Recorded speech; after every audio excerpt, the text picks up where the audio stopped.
Konoha Uchiha, I get stronger by causing trouble. This video is purely for entertainment and does not infringe on copyrights or laws. The rights to the novel and image belong to the original author. We do not claim ownership.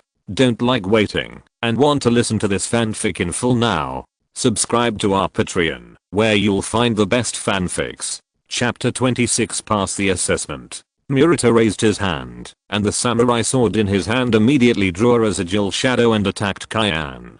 Kyan reacted very quickly. When he saw Murata appear behind him, he had already turned his body. When Murata swung his sword, he also slashed with the sword. Clang! Sparks flew from the two samurai swords. The two men stalemate for a while, and then Murata suddenly exerted force, pushing Kyan out, and he himself stepped back. Seeing this, Kyan stepped forward with a knife and quickly approached Murata, as if he didn't want to give Murata a chance to hide in the mist again. Unable to dodge in the first time, Murata could only continue to fight with Kyan. Clang clang clang. However, with every confrontation, Murata's face turned darker. Facing Kyan's offensive like a storm, Murata's breath was slightly choked, and he felt that the air was like a heavy hammer, crushing him. In his heart, he hated the root who gave him the information. Which bastard added the word ordinary! Exclamation mark. He wanted to press the man's head under Chiga's samurai sword and ask him how he got the idea. Chiga didn't care what Murata thought. He had forcefully interrupted the wind escape ninjutsu before. Although he had suppressed it forcefully, the meridians in his body were still aching. Since he came to the world of Naruto, he had never suffered such a big loss. If he didn't take revenge, what else would he do? With evil thoughts, the murderous intention came naturally. While Murata couldn't dodge, Chiga raised his samurai sword and chopped it down at Murata. With no way to avoid it, Murata could only block the front with the samurai sword in his hand. However, Chiga was waiting for this moment, and the samurai sword in his hand burst into a light blue light. Clang! The sharp samurai sword, with the unique cutting properties of the wind attribute, broke Murata's samurai sword. The crisp sound of metal resounded throughout the venue, and Murata's samurai sword broke. Wow. Without the katana to stop him, Chiga slashed down with his sword and hit Murata's chest, blood spurting out. How could you? Murata stood there, looking at the broken blade in his hand in astonishment, and then looked down at his chest where blood was flowing, as if he didn't expect such an ending, and then his eyes rolled back, and he fainted on the ground. As Murata fell to the ground, the mist hidden technique was naturally lifted. The mist dissipated, and the scene in the field appeared in front of everyone. Chiga stood in the middle of the field with a sword, while Murata had fallen to the ground and his life or death was unknown. 1. You were obviously at a disadvantage before. How did you win so quickly? Chiga was able to defeat Mr. Murata. This is much more impressive than holding on for 10 minutes. However, compared to the ninja school students' concern about Chiga's win or loss, Sarutobi Hiruzen and his group were more concerned about the katana in Chiga's hand.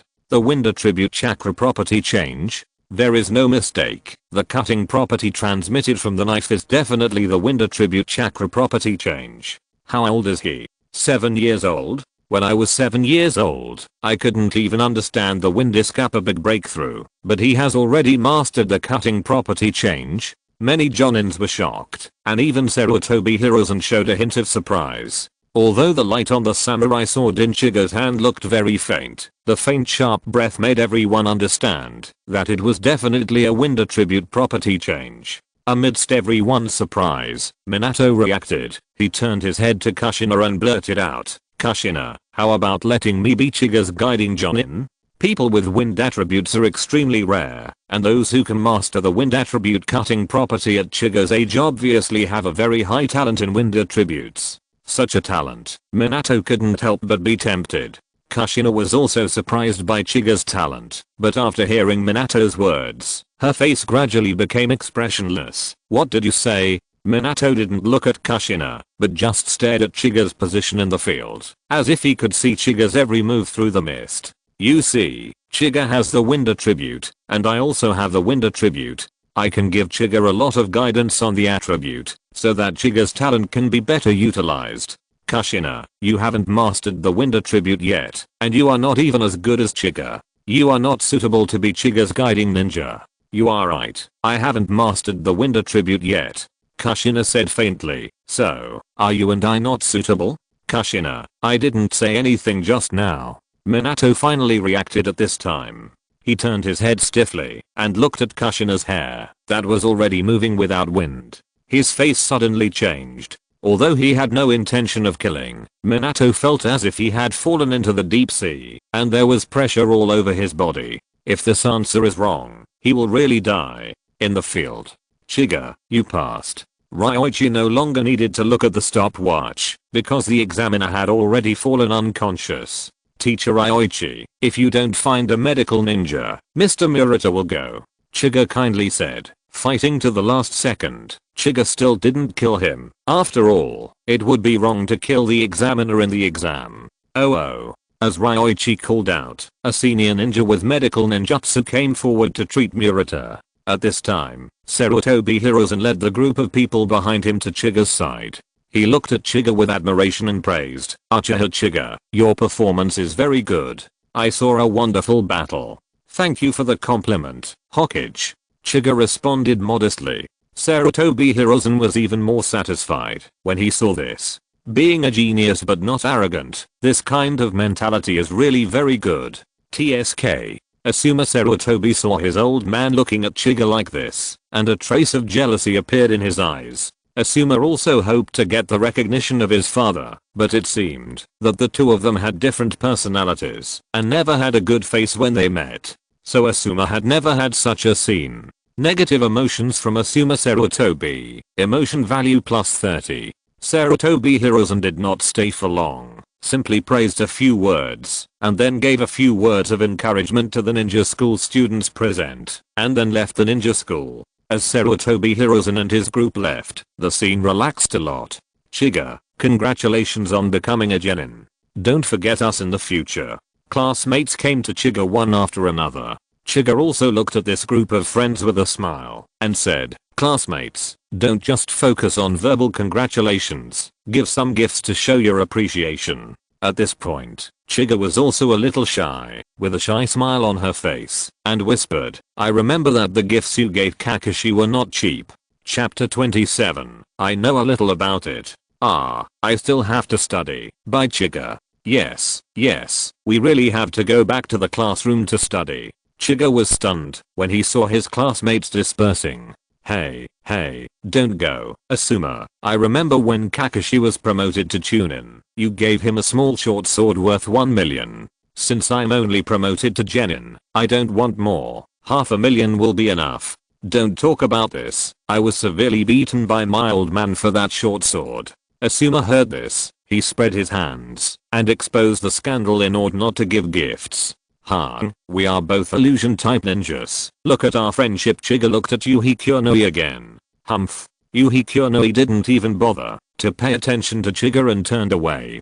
Hey, we are classmates. Is the gap so big? Chiga was heartbroken at this moment. The classmates who had been together for 2 years were not as good as those who had been together for half a year. Is he so unpopular? At this time, Kushina and Minato came over, and Kushina said to Chiga, okay, stop pretending. How can you rush to ask for a gift like this? Chiga looked at Kushina with expectation, and said pitifully, then teacher, please show your comfort to my wounded heart. Seeing this, Kushina showed a gentle smile on her face, leaned over, pinched both cheeks of Chiga with both hands, and pulled them to both sides. Chiga, promise me that you will not pretend in front of your teacher in the future, okay? Teacher Kushina, I know. Feeling the pain on her face, Chiga burst into tears and nodded repeatedly. What's going on? Kushina is still angry, even though she has successfully passed the graduation exam. Okay, it's almost noon. Let's go have a meal together to celebrate your successful graduation. Okay. Chiga heard this and followed behind Kushina.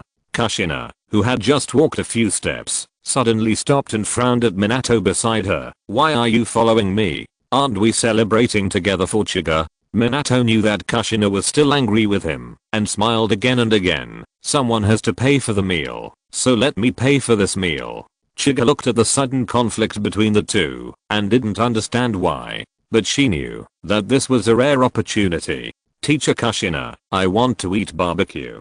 Kushina didn't want Minato to follow her, but when she heard Chiga say this, she glanced at Minato and said, "Okay, then the teacher will take you to the most expensive barbecue restaurant in Konoha village." Minato. This prodigal woman, doesn't she know that my money is her money? Negative emotions from Minato Namikaze. Emotion value +3. The first time to obtain Minato Namikaze's emotion value. Reward Flying Thunder God Technique Introduction. Chiga's face was overjoyed, and he didn't expect this reward to be so awesome. Flying Thunder God Technique. This is an S-level space-time ninjutsu. Chiga quickly opened her attribute column and checked it. Flying Thunder God Technique. Beginner. 0,000ths. Seeing that it takes 1,000 emotional points to upgrade, Chiga was also shocked. But no matter what, Chiga made a lot of money. The three of them soon came to the barbecue restaurant. After eating the barbecue, Minato paid a large sum of money painfully. "Since you're done, Kushina, I'll leave first." Minato looked at his shriveled wallet and said goodbye to Kushina and Chiga. Although Minato had already coaxed Kushina when they were already at the barbecue restaurant, he also left some space for the new master and apprentice to communicate. After seeing Minato leave, Kushina led Chiga to the training ground. "Okay, those who are in the way are gone, and we should get to know each other. You don't need to tell me my name. I'm a Jonin in Konoha's sealing class. I like to eat salty ramen, hate bitter things, and I hate people calling me tomato the most. I hope you remember this. My dream is to become the first female Hokage of Konoha village." Chiga knew that this was an old tradition of Konoha. Every time a team is established, they will be introduced like this. "My name is Uchiha Chiga. I like to eat barbecue. The previous meal was very satisfactory. I hate sweets and don't have any special hobbies. As for my dream, I probably hope to lie flat for the rest of my life."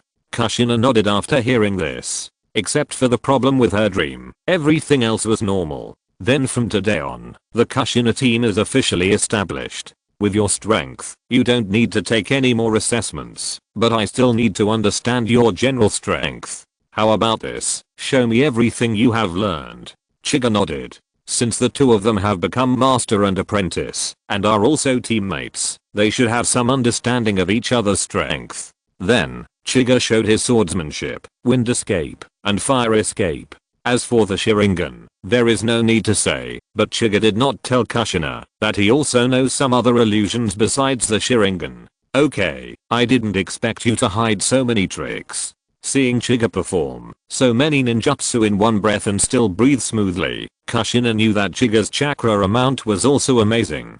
Just a little bit, a little bit. Hearing this, Kushina looked at Chiga with disdain and then said, "Okay, I have a preliminary understanding of your strength, and then go to accept the mission." Becoming Kushina's disciple, to a certain extent, Chiga will hardly have the opportunity to go to the front line again. What's more, there are only him and Kushina in the whole team, and there is no way to form a 4-person combat configuration. After all, Kushina is the Ninetales Jinchuriki. Even if Kushina can perfectly control the Ninetales in her body and become a huge combat force in Konoha, the third Hokage Sarutobi Hiruzen will not let Kushina go to the battlefield. First, at the front line, the probability of the Ninetales Jinchuriki being discovered is too high. Once the enemy country knows about it, the countries will want to kill or take her away regardless of the consequences, which is not something Konoha can bear. Secondly, it is Sarutobi Hiruzen's own attitude.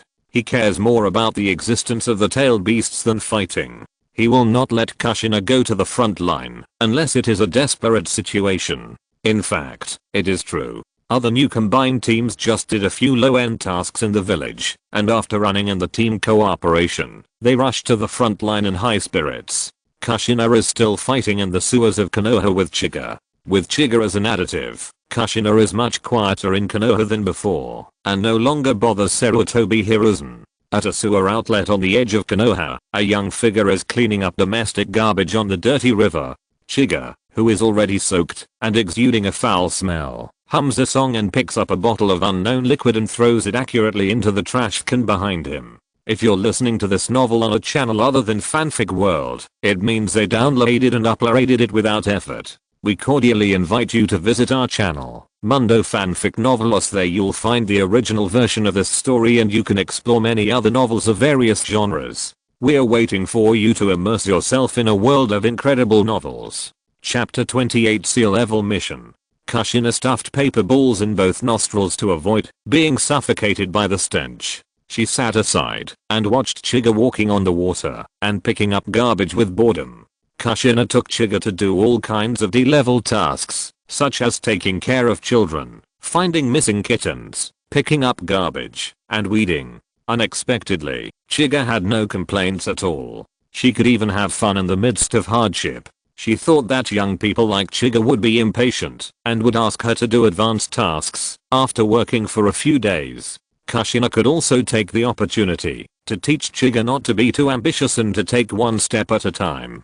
Being a role model can also add one to the achievement. Unexpectedly, Chiga could be so calm and relaxed while slacking off, not like a vigorous young man at all. Listening to the unknown, but strangely nice tune from Chiga's mouth, Kushina's face became more and more impatient. Finally, Kushina stood up suddenly, shut her mouth and snorted, and flushed the paper ball out of her nose, not caring about her image at all. She shouted at Chiga, "Chiga, you win." Chiga looked up in confusion. "Teacher Kushina, what did you say?" Kushina said hatefully, "Chiga, did you know that I would use these low-level tasks to hone you? Isn't this what I, a genin, should do?" Chiga tilted her head. Chiga really didn't care about these low-level tasks. The work was easy, and he could slack off occasionally. Although the reward for D-level tasks was not much, don't forget that Uchiha Fugaku would pay him 50,000 ryo every month. So Chiga was happy to go on like this. Seeing that Chiga's expression did not seem to be fake, Kushina understood. Sure enough, the dream of lying flat for a lifetime was not just a casual talk. Kushina waved to Chiga with a frustrated look. "Get out of the way, leave it to me next." After that, she began to make hand seals. Multiple shadow clone technique. With a cloud of smoke, hundreds of Kushina's shadow clones appeared around Kushina. Chiga's eyes lit up when she saw this. "Teacher Kushina, when will you teach me this ninjutsu?" No, Kushina was about to refuse, but then she thought that Chiga's chakra was quite large, but Chiga was still young and could easily get into danger. So Kushina said, "Let's wait for a while." "Okay." Chiga nodded, understanding what Kushina meant. While the two were chatting, Kushina's shadow clones had already picked up all the garbage in the sewer. Done. Kushina looked at the garbage pile as high as a hill in front of her, clapped her hands, and said proudly to Kyan, "Come on, you have done so many D-level tasks, it's time to take a C-level task to practice." Kyan looked at the sewer entrance that was brand new without any garbage, thought for a while, and said, "Teacher Kushina, I forgot to tell you that our task this time is calculated according to time, and the hourly wage is 100 taels." Upon hearing this, Kushina said bluntly, "Which idiot issued this task? If everyone asks you to slack off, he will lose a lot of money." Kyan explained with a smile, "Teacher Kushina, this is a task for us new genin to practice walking on water." Kushina's face froze, and then said disdainfully, "Humph, practice is your own business. Why do you need to resort to such despicable means?" The garbage has been cleaned up by Kushina, and there is no point in the two staying here any longer. They simply don't care about the money and go to the task hall of Konoha village to hand in the task. Kushina and Chiga hurriedly pushed open the door of Sarutobi Hiruzen's office. Sarutobi Hiruzen, who was handling affairs, did not even raise his head and said in a dissatisfied tone, "Kushina, you have become a guiding jonin. Why are you still as disrespectful as before?" At present, the only two elder sisters who can enter Konoha village without knocking and without Sarutobi Hiruzen's consent are Kushina and Tsunade. Tsunade is currently addicted to gambling and cannot extricate herself. She will definitely not come to him, so it can only be Kushina, the blood red pepper. Facing Sarutobi Hiruzen's rebuke, Kushina didn't care at all, slapped the desk and yelled, "Third Hokage, stop talking nonsense and quickly bring me the task list above sea level." Hearing this, Sarutobi Hiruzen raised his head helplessly, and after glancing at Chiga behind Kushina, he said, "Do you want to take Chiga out for some experience?" After that, he took a puff of the dry tobacco in his hand, and exhaled a large cloud of smoke with satisfaction. Kushina looked at Sarutobi Hiruzen, who was flying in the clouds, without any respect, snatched the dry tobacco from Sarutobi Hiruzen's hand, and said disdainfully, "I say, third generation old man, smoking in front of a lady is very impolite. Sarutobi Hiruzen, it's really surprising that the word politeness comes out of your mouth." Looking at Sarutobi Hiruzen's frustrated face, Chiga was shocked. "Don't look at this old man who looks kind and cheerful all day long. If anyone can do it like Kushina, the grass on your grave will be 3 meters high." Without cigarettes in hand, Sarutobi Hiruzen smacked his lips and began to pick and choose from many documents. After searching for a long time, he finally found a sea level mission suitable for Kushina to accept. He handed the mission scroll to Kushina and said, "This was just delivered yesterday. It is in a small village not far from Konoha village. They said that a man-eating creature appeared near the village and several people have died. They hope that we can send ninjas to deal with it. Although Kushina can't go to the front line, she can still do missions in the territory of the Land of Fire. That's it. There are no missions to the Land of Lightning.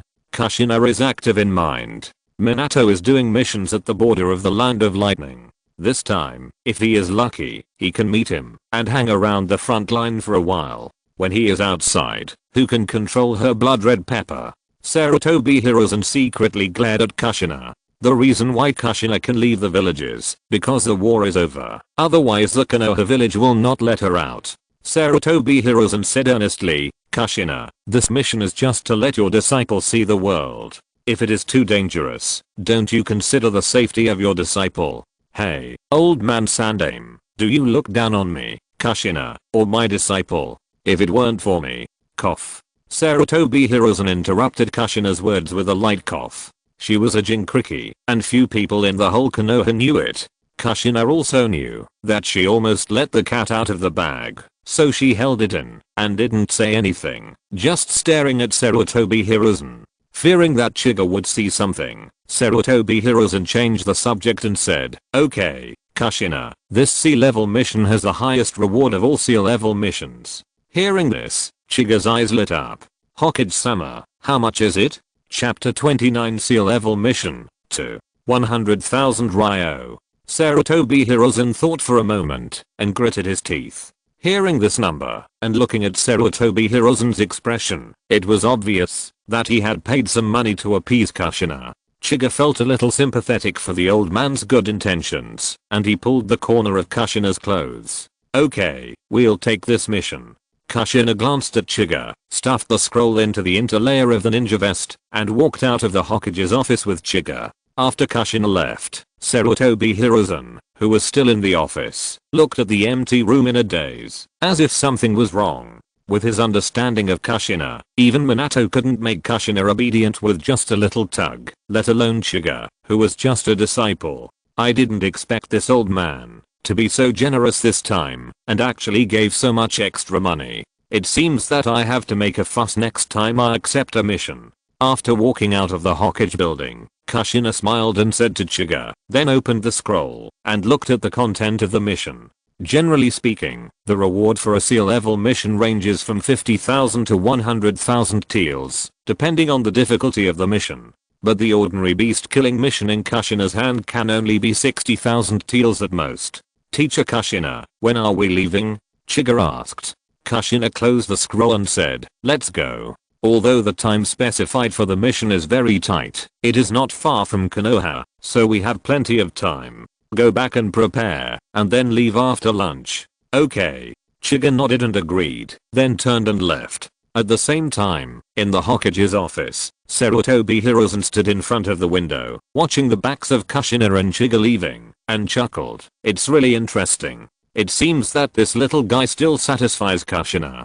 Don't think that anyone can make Kushina act ridiculous in front of Sarutobi Hiruzen." Suddenly, behind Sarutobi Hiruzen, a man wrapped in a black robe suddenly appeared, knelt on one knee, and said in a deep voice, "Hokage, what do you want?" Sarutobi Hiruzen did not turn around, but said calmly, "Kushina will take her disciples out to complete the mission for 3 days. Let the two Anbu who protect Kushina follow secretly. In case of emergency, be sure to protect their safety. Guarantee to complete the mission." If it is really an emergency, bring Kushina back first. I understand. The man nodded, and then slowly disappeared in the Hokage's office. How could a Jinkriki go out without protection? Even in the village, Kushina is always protected by someone. After Chiga and Kushina separated, they went straight home. Because the mission location was not far away, Chiga just came back to replenish the ninja tools and brought a bag of ration pills by the way. This thing is a must-have for home travel. Originally, Kyan thought that he would arrive much earlier than Kushina, but before he reached the gate of Konoha, he had already seen Kushina with bright red hair standing at the gate looking around. Compared with Kyan, who had never left Konoha village, Kushina, whose ADHD had not been cured, seemed more excited. After seeing Kyan coming, Kushina hurriedly registered the reason for going out with the gatekeeper ninja, and took Kyan to the mission location. Along the way, Kushina was not idle, and told Kyan the details of the mission. There is a high mountain 100 kilometers away from Konoha, and there is a small village at the foot of the mountain. Because the territory of the Land of Fire is not a battlefield, even if the enemy ninja invades, they will not be idle to deal with a small village. Therefore, the whole village is ordinary people. There is no ninja. They rely on the mountain to eat the mountain, and rely on hunting to make a living. But recently, a strange creature suddenly appeared in the mountain, and several hunters who went up the mountain have died. The village couldn't stand it, so they came to Konoha to issue such a task. It's such a simple task. Hearing this, Kyan complained. For ordinary people, creatures that are difficult to deal with can be easily killed by any genin. Kyan, your attitude is wrong. Ninjas cannot take the level of the task lightly. Kushina rarely looked serious, and said to Kyan solemnly, don't look at her usual careless appearance, but she is very cautious in her attitude towards tasks, even if it is a small C-level task. Haha, it's mainly because of teacher Kushina. Kyan was telling the truth. No matter how powerful the creature is, can it resist the nine-tailed fox in Kushina's body? Okay, stop flattering, hurry up and try to get to that village today. Hi. Because the distance was very close, the two of them rushed forward and arrived at the village, where the task was issued in half a day. Kushina and Kyan, who had just arrived at the village, were warmly received by the village chief, an old man with a pale face and white hair, supported by a middle-aged man, came up quickly and said politely, I guess you two adults are here to accept the mission issued by our village. I'm the village chief here, Takemura Katsumi. Welcome to both of you. Hello, Village Chief Katsumi. I'm Uzumaki Kushina, a Konoha Jonin, and this is my disciple Uchiha Chika. It is the ninja who accepted the commission from your village. Kushina replied, neither servile nor arrogant. As the village chief of the same village, Kushina has never been so polite to Sarutobi Hiruzen. In Konoha, that is Kushina's home, no matter how much trouble she makes. But outside, Kushina is a ninja of Konoha, and her behavior represents the majesty and etiquette of Konoha. Please come in.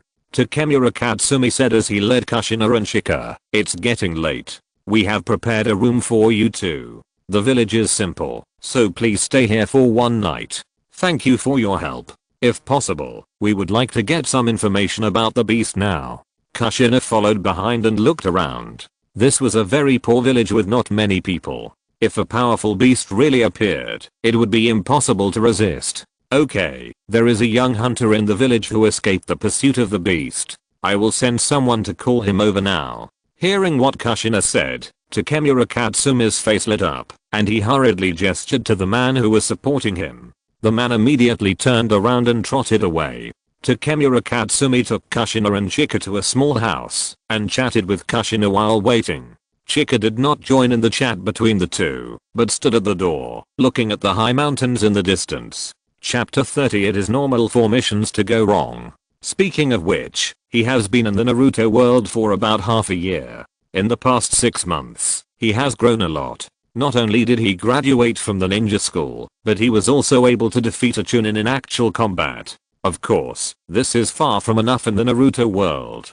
God knows, in the later Naruto world, the Jonin is a cannon fodder. That is, only by cheating can they survive. Just as Kyan was staring into the distance in a daze, Kyan saw a small black dot vaguely appearing in the sky, probably a bird creature. In order to observe more carefully, Kyan opened the Sharingan and finally saw what was flying. It was a black crow. This crow flew up and down in the air, and one of its wings was not very smooth, and it looked like it was injured. After noticing Kyan below, the crow paused in the air and then flew towards Kyan. "Hey, are you here to ask for help?" Kyan's eyes lit up and suddenly remembered that he didn't have a summoning beast yet. Crows are very smart animals, and they live in groups. Not to mention in a world like Naruto where the intelligence and strength of various animals have greatly increased. Many ninjas would use crows as summoning animals. Whether it is to cover attacks or detect enemy movements, it is very useful. However, just when Uchiha thought that the crow was coming to seek his help, he saw a fierce light flash in the crow's eyes, opened its sharp beak, and suddenly swooped down. Judging from the posture, it was ready to attack Uchiha's eyes. Uchiha was speechless, and the Magatama in the Sharingan turned, and then the crow's eyes also turned into Sharingan. He controlled the crow to fly in front of him and landed. At this time, Kushina and village chief Katsumi, who heard the noise, also walked out of the room and came to Uchiha's side. Seeing that it was the crow that made the noise, village chief Katsumi immediately explained, "Mr. Ninja, this crow is probably one of the crows in the mountains. They will not attack humans and occasionally lead lost hunters out of the mountains. It is considered a guide bird here. Will not attack humans." Uchiha heard this, looked at village chief Katsumi, and then untied the Sharingan. Just when the crow regained consciousness, it flew into the air again, circled for a while, and swooped down towards Uchiha again, attacking the eyes again. Uchiha did not use the Sharingan to control it this time, but just jumped lightly to avoid it. After the crow's attack failed, it flew into the air and circled, as if looking for an opportunity. Village chief Katsumi said awkwardly, "Sir Ninja, it is probably because this crow was injured and aroused its ferocity, so it behaved like this." Uchiha ignored the words of village chief Katsumi, but just looked at the crow thoughtfully. After thinking for a while, Uchiha took off the Konoha forehead protector on his forehead, and said to Kushina, "Teacher Kushina, take off the Konoha forehead protector first." "Oh, okay." Just after the two hid the Konoha forehead protector, the crow's desire to attack suddenly disappeared. It circled in the air for a while, then flew down, and jumped to Uchiha's side. Seeing this, Uchiha and Kushina looked at each other, and realized that the crow was attacked by the person with the forehead protector. Kushina walked to the side of the crow, bent down to check the wound on the crow's wing, and said, "It's a kune." At this time, a young and strong man in his 20s came over. "This is Katsumi Kito, my grandson." After a brief introduction, Kazuma said to Kito, "Kito, tell these two ninjas about the information of the beast." "Okay." Kito nodded and described the information of the beast. "You mean, it looks like a huge wild boar, but it is wrapped in solid rocks?" After listening to Kito's words, Kushina was silent for a while and asked, "Yes, its fangs are very long and sharp, and it stabbed my companion to death in one go, and it can even spit fire."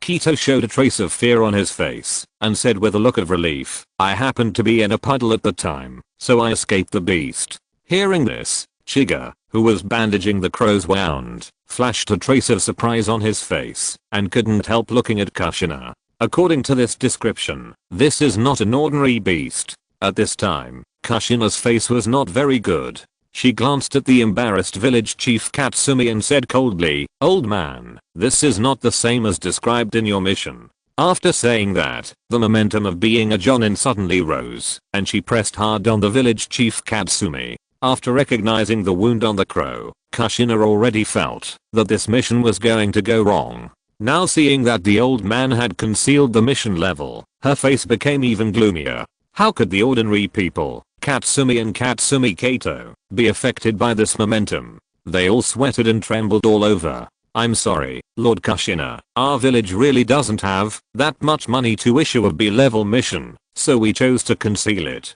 Village chief Katsumi suppressed the fear in his heart and said tremblingly, 5 young and strong hunters have died in the village. If this continues, our entire village will perish." Seeing that Kushina did not answer, village chief Katsumi turned pale, gritted his teeth, and was about to kneel down. But at this moment, Kushina attracted her aura, and waved her hand. "We'll talk about what you're hiding later." Compared to the level of the mission, Kushina is more concerned about the intelligence of the beast.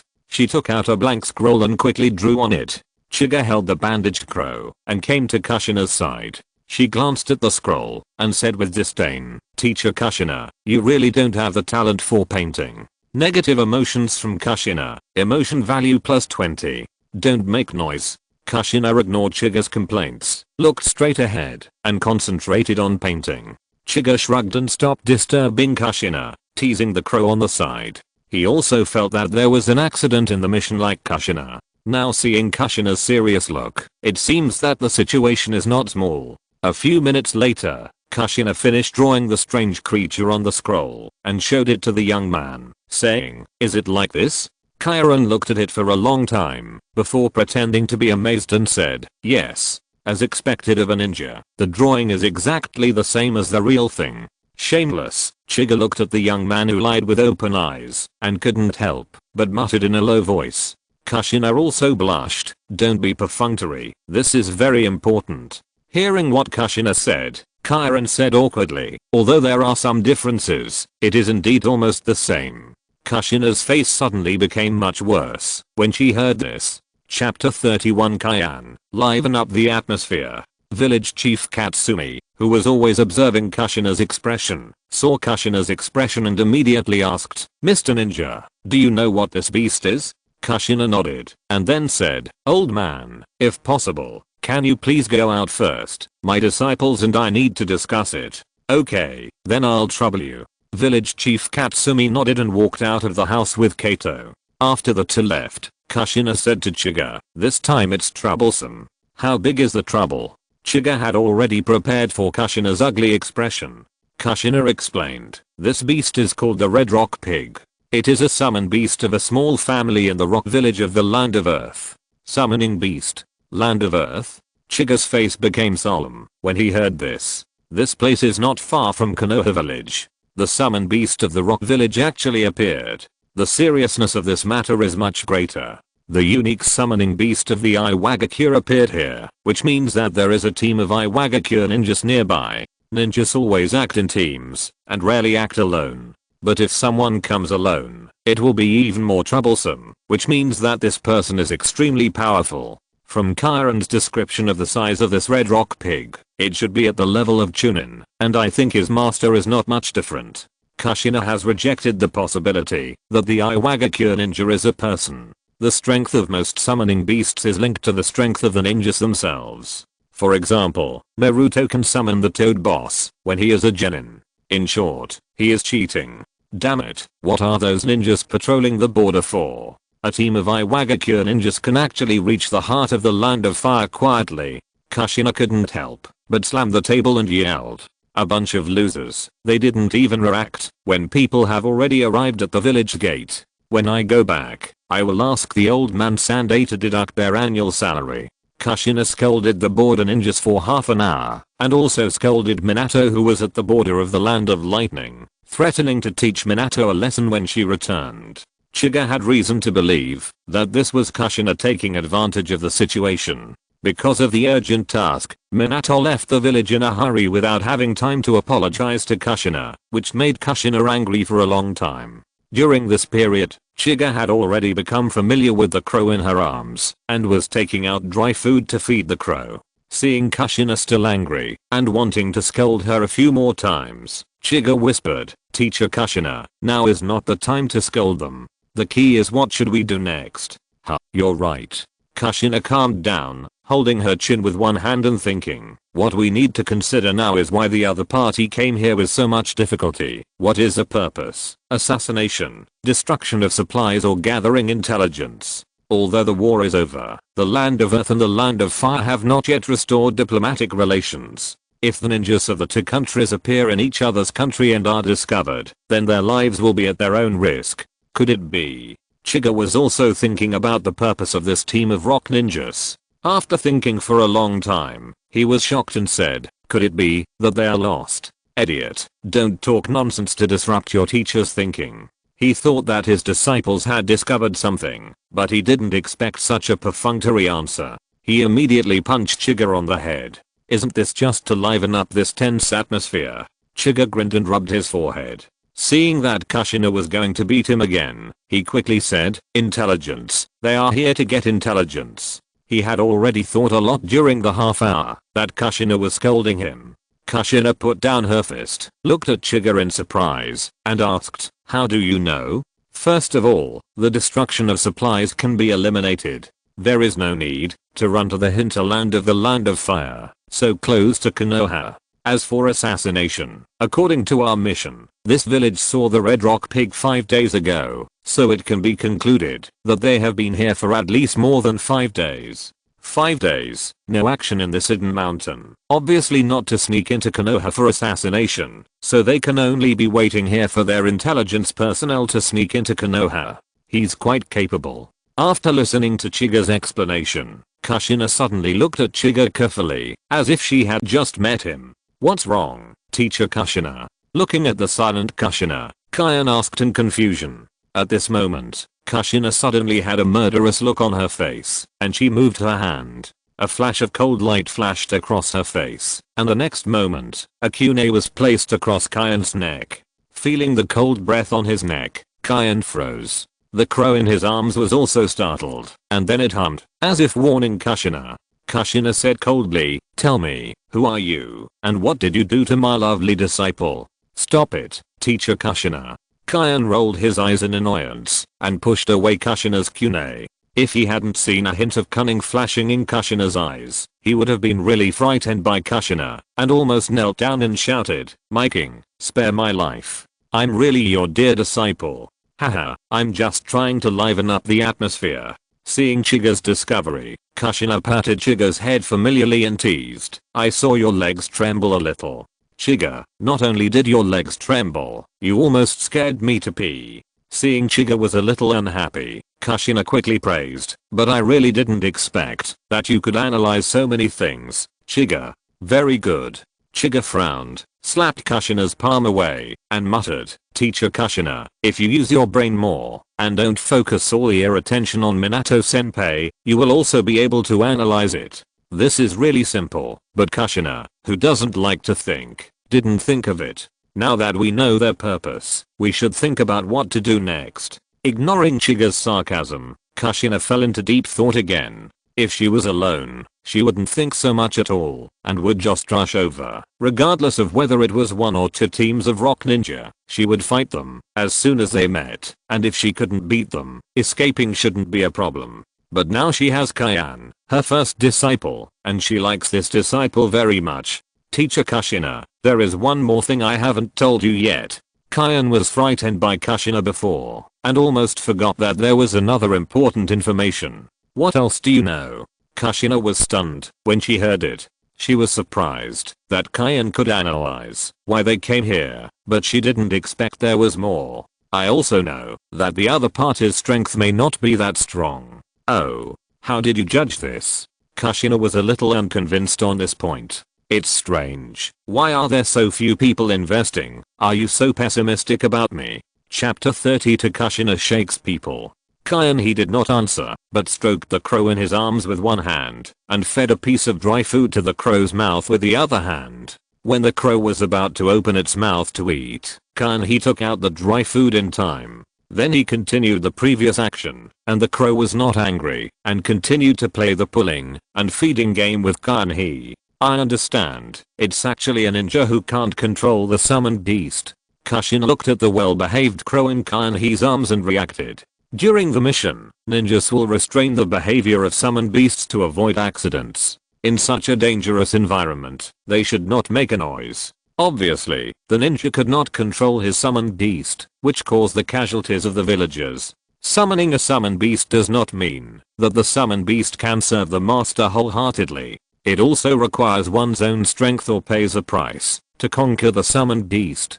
Just like Gamabunta, when he was first summoned by Naruto, he won the bet to get the recognition of Bunta, and it was just recognition. If you want it to work, you have to pray to God.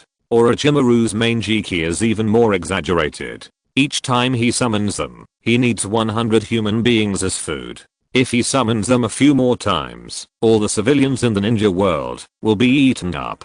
Seeing that Kushina already understood, Chiga said again, However, I can't understand why that person didn't cancel the summoning technique, but let the uncontrolled summon beast act recklessly, which would expose them. Seeing Chiga say this, Kushina suddenly said, "It's not that I don't understand, it's because they need to use a red rock pig."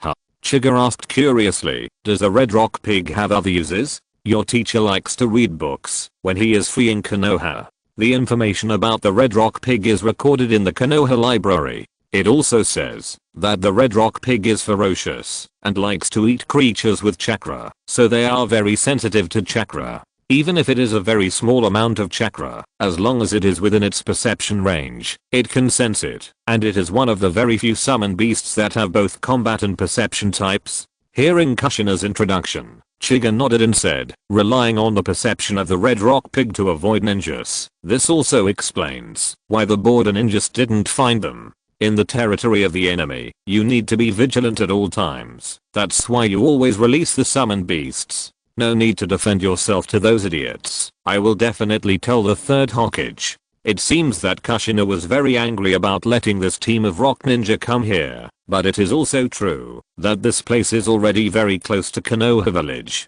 It is scary to think about letting a team of rock ninja approach here quietly.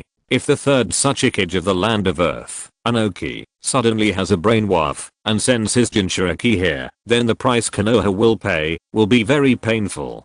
Taking a deep breath to calm down, Kushina looked at Chiga and frowned. "By the way, do you want to use a crow as your summoning beast?" "I have this idea, but I haven't decided yet," Chiga replied. He has been teasing the crow in his arms, and he is also testing the intelligence level of this crow. It seems not bad at the moment. I remember that Uchiha clan likes to use ninja cats as summoning beasts. I haven't had much contact with them, I don't understand them, and I don't like them, Chiga replied. Cats are creatures that can easily turn over and become masters, and he can't keep up with his temper. Kushina thought for a moment and said, "If you really need a summoning beast, I can ask Aunt Tsunade for a slug for you, or at worst Jiraiya's lecherous toad will do." She mentioned two of the three ninjas, but left out Orochimaru. First, she was not really familiar with Orochimaru, and second, Kushina really didn't like snakes, and she also hoped that her disciples would have such summoning beasts. "No, I like this little guy very much, and I don't have to sign a contract with a crow to become a summoning beast." Chiga shook his head. Kushina was really good to him, and he felt a little uncomfortable asking Kushina to owe him a favor. He could find one himself when he had the chance. Okay. Kushina didn't object to Chiga's insistence on using a crow as a summoning beast. After all, there was no rule that only one type of summoning beast could be used. "Teacher Kushina, what should we do next?" Chiga asked. Although one of the ninjas on the other side was not as strong as a Chunin, it was hard to say about the others. At least there would be a Jonin leading the team. "What should we do? Do we still need to consider this?" Kushina slammed the table heavily and continued, "You dare to come to Konoha to collect intelligence? Do you really think that I, Kushina, am a vase? Teacher Kushina, you must think it through. I'm a fresh graduate, and you are just a Jonin. It's not easy to deal with a team of rock ninjas. A team of rock ninjas has 4 people, 2 against 4, and the number is not superior. After all, Chiga has never experienced a life and death battle, and he doesn't know if he can handle it. Humph. Since we are all here, we can't return empty-handed." Seeing Kushina's indomitable momentum, Chiga muttered softly, "I'm afraid they will return with a full load. It would be fine if they didn't want the intelligence to be sent out, but they also gave a big gift, the Nine-Tails Jinchuriki." The thick-skinned Kushina didn't understand the deep meaning of Kaion's words, but she knew that they were indeed at a disadvantage in terms of numbers.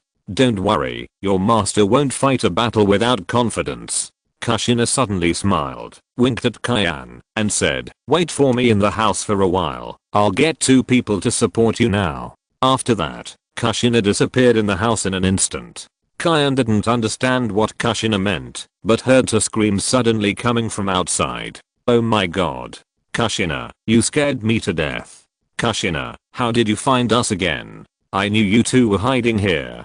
"Kushina, don't take off my mask. We are all acquaintances. Why are you still wearing a mask? I'm a ninja who has entered the Ando after all. Can you give me some face?" Okay. Come in with me first. There is something wrong with our mission. After a conversation, Kushina returned to the house, followed by two Anbu from Konoha Uchiha. After bringing these two Anbu in, Kushina realized that her disciples had no idea of her identity. After thinking for a long time, she said to Chiga, "Chiga, do you know the title of your master in Konoha village?" Chiga looked at Kushina and asked, "Are you talking about the title of the second generation demon king?" "Oh, yes, that's it. Your teacher and I have been doing all kinds of evil things in Konoha, and the third generation old man can't control us. He is afraid that I will cause a big disturbance, so he sent two Anbu to follow me all the time, to monitor my every move." At this point, Kushina put her hands on her hips, looking very powerful. Yeah, Teacher Kushina is really powerful. Chiga could only try her best to cooperate and nodded vigorously. Chapter 33 Initial Training of Crows. Seeing that her own disciple believed it, Kushina breathed a sigh of relief, and finally the explanation was made. Then, she pointed at the two Anbu in a very heroic manner, and said to Chiga, "Humph, it's a pity that the old man Sandaime doesn't know that these two have been turned by me a long time ago, and now they are my people." Kushina thought it was strange, because it was not these two people who were responsible for protecting her, and they were suddenly replaced a few months ago. As soon as she found out about the change of personnel, she went up to get close to them. Unexpectedly, these two people were so easy to bribe, and Kushina dealt with them in just 1 month. Chiga, this is playing infernal affairs with Sarutobi Hiruzen. In Konoha, what else does this teacher dare not do? Also, you announced so loudly that these two Anbu are your people. Does Minato senpai know? Chiga felt that he really found the right teacher, and he would definitely earn a lot of emotional points by following Kushina to do evil in the future. Okay, let me introduce you. The one wearing the fox mask is Heihachi, and the one wearing the dog mask is Kazuma. They have a rule in the Anbu that real names cannot be used, so we can just call them by their code names. Heihachi and Kazuma were dressed the same and had similar figures, so that it could only be distinguished by their masks. After Kushina introduced the names of the two Anbu, she quietly leaned close to Chiga's ear and whispered, "Come to think of it, these two are my classmates. They bullied me back then because of their rage, but I beat them back later." "Kushina, let's not talk about the past." Heihachi interrupted Kushina and continued, "Just tell us what happened." Upon hearing this, Kushina told her analysis between her and Chiga. After she finished, she said proudly, "This was analyzed by my disciple." Looking at Kushina, who was asking for praise, Heihachi said perfunctorily, "Really? You really deserve to be your disciple." Kazuma also nodded and agreed, yes. Kushina was satisfied and said, "Okay, let's not waste any more time talking nonsense. I estimate that the Iwagakure spy in Konoha should be here soon, so we must not only keep this team of Iwagakure, but also catch the Iwagakure spy in Konoha." The two Anbu looked at each other, as if they were thinking about whether this was an emergency. However, as Chiga analyzed, the opponent's strength was not that strong, at least in front of the three Jonin. Kazuma asked, "Do you have a specific plan? We are also strong. What plan do we need?" Kushina retorted. The two Anbu who protected her were Jonin. With her, they had 3 Jonin level ninjas. If they couldn't deal with the opponent's team of rock ninjas, it would be terrible. Anyway, 1 for each of us. I'll take the loss and leave the intelligence officer to me. Chiga, you deal with the ninja who summoned the red rock pig. Teacher Kushina, let's discuss it first. Chiga was also very cautious about his first battle, fearing that something unexpected would happen. "Are you going to oppose me too?" Seeing that Chiga also stood against her, Kushina immediately pinched Chiga's face and said unhappily, "No matter what, you should stand on my side, even if I'm wrong. Ninjas cannot be careless because of the level of the mission, and cannot underestimate their opponents because of their own strength." "Teacher Kushina, this is what you taught me," Chiga complained. Kushina's hand strength was really terrifying. "Really?" Hearing Kyan say this, Kushina thought for a while, and then ravaged Kyan's face again. "No, I didn't say the latter half of the sentence." In order to avoid being hurt by Kushina again, Kyan had to say, "Teacher Kushina, anyway, let's first determine how many rock ninjas there are in the mountains. We have only analyzed it ourselves before." What if the other side has two teams? Hearing Kyan say this, Kushina let go of her hand and said, but there are red rock pigs, we can't get close. Crow? Are you serious? Try it. Anyway, there are a group of crows living in this mountain forest, and I guess the group of rock ninjas shouldn't pay attention. Kyan said indifferently, and then began to train the crow. Kyan first attracted the attention of the crow, then pointed at Kushina, and finally picked up a small stone on the ground, and put it in front of him. This is just a common sense for Kyan. If this crow can really understand what Kyan means, and recognize the number of rock ninjas, then he will decide to raise it. As Chiga kept instructing that one stone represented a person, the crow looked at the stone, then looked at the two Anbu members, and then picked up two stones in front of Chiga. Very smart. Seeing this, Kushina couldn't help but be surprised. In that case, give it a try. Under Chiga's command, the crow spread its wings and flew into the mountain. At this time, Heihachi said, I and Kazuma will wait for the intelligence officer on the way into the village. During this period, Kushina, you must not go into the mountain.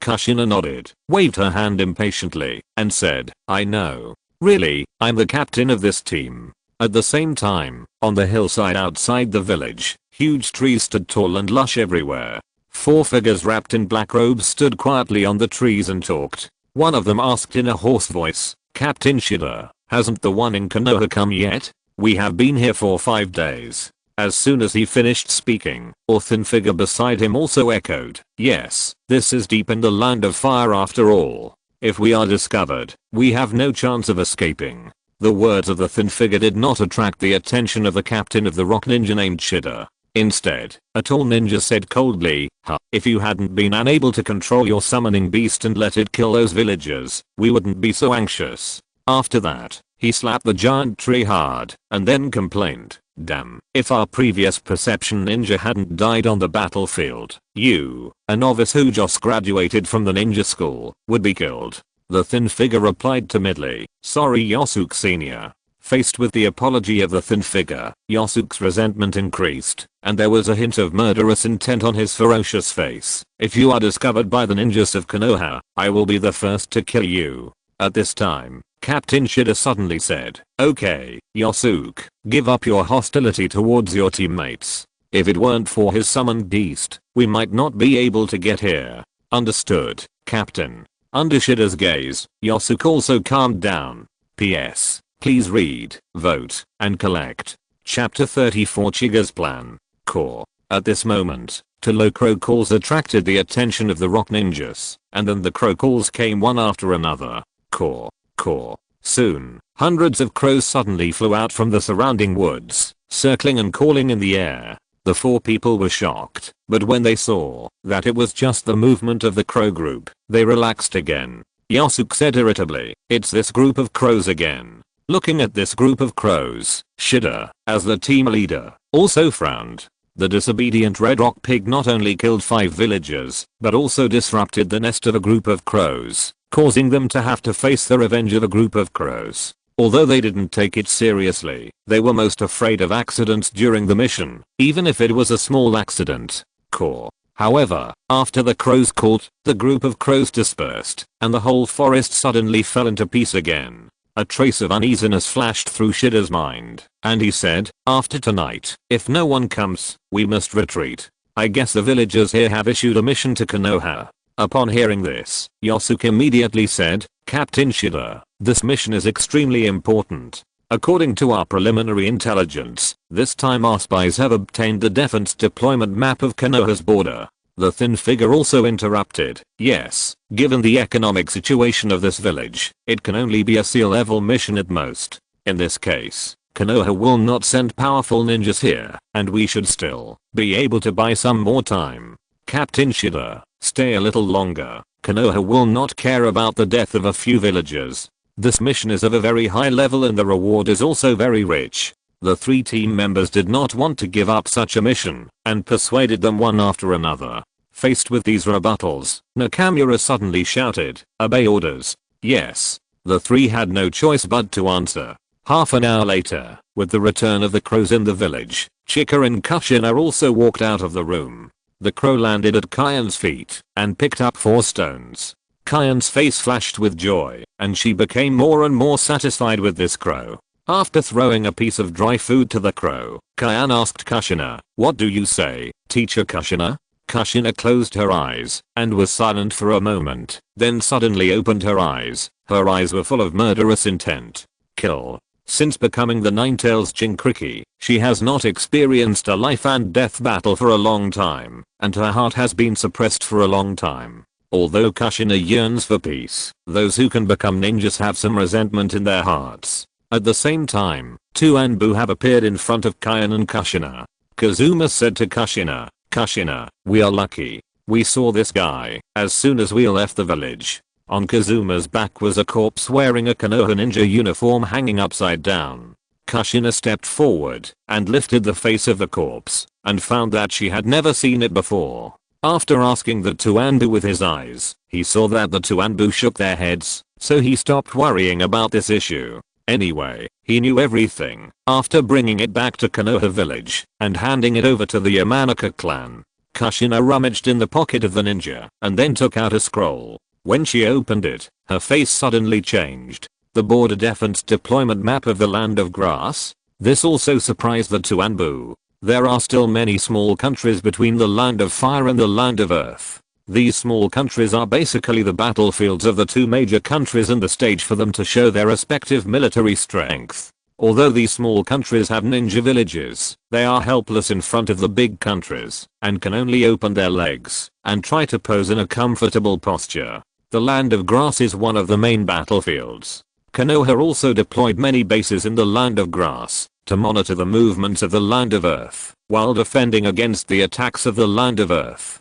Fortunately, we intercepted it. Otherwise, if a war really broke out, our losses would be huge. Kushina was relieved. He nodded and sighed. It seems that the ninja world, which has been at peace for a short time, is going to be in chaos again. Although there are frictions on the border of the ninja world at this moment, it is much better than a full-scale war, and it can barely be defined as a peaceful period. But this time, the Land of Earth actually wanted to steal Konoha's defense deployment map on the border of the Land of Grass. Whether it was intentional or unintentional, it would make Kushina and others think that the Land of Earth is already preparing for the next war. Everyone was silent for a moment, and Kushina was the first to speak. "Let's talk about the future later. Now let's deal with the team of rock ninjas in the mountains." As she said that, she looked at Chiga and asked, "Chiga, how do you think we should deal with them next?" Chiga glanced at Kushina and saw a test in her eyes. After thinking for a while, Chiga said, "The other party will definitely not entangle with us. When they see that the mission has failed,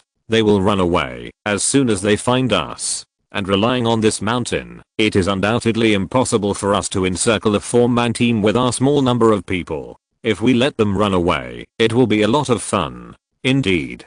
Heihachi on the side heard this and nodded in agreement. "So, what do you think?" Chiga continued. "So, we have to make the other party escape along the route we gave. Then what should we do?" Chiga smiled and said to Kushina, "Teacher Kushina, this is where you have to play your specialty." "Oh."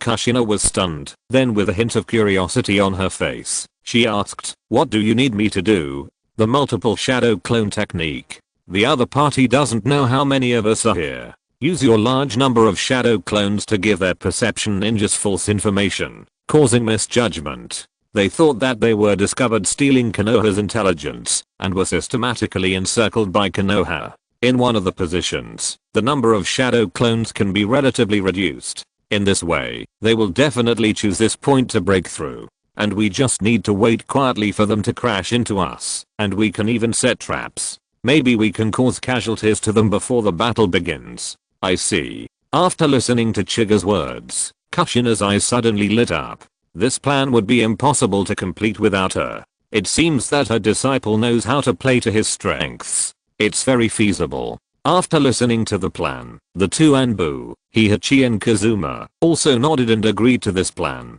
"Kushina, you have a good disciple." Compared with the perfunctory compliment before, Kazuma's words are much more sincere. It's not bad for a ninja who just graduated to have such analytical ability.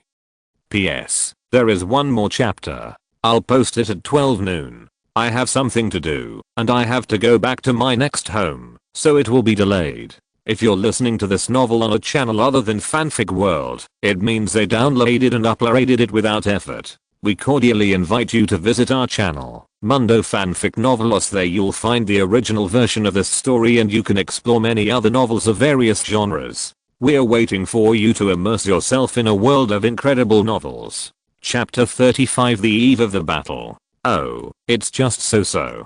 Kushina became modest after hearing this sincere compliment. Okay, Kushina-sensei, it's time to work. Multiple shadow clone technique.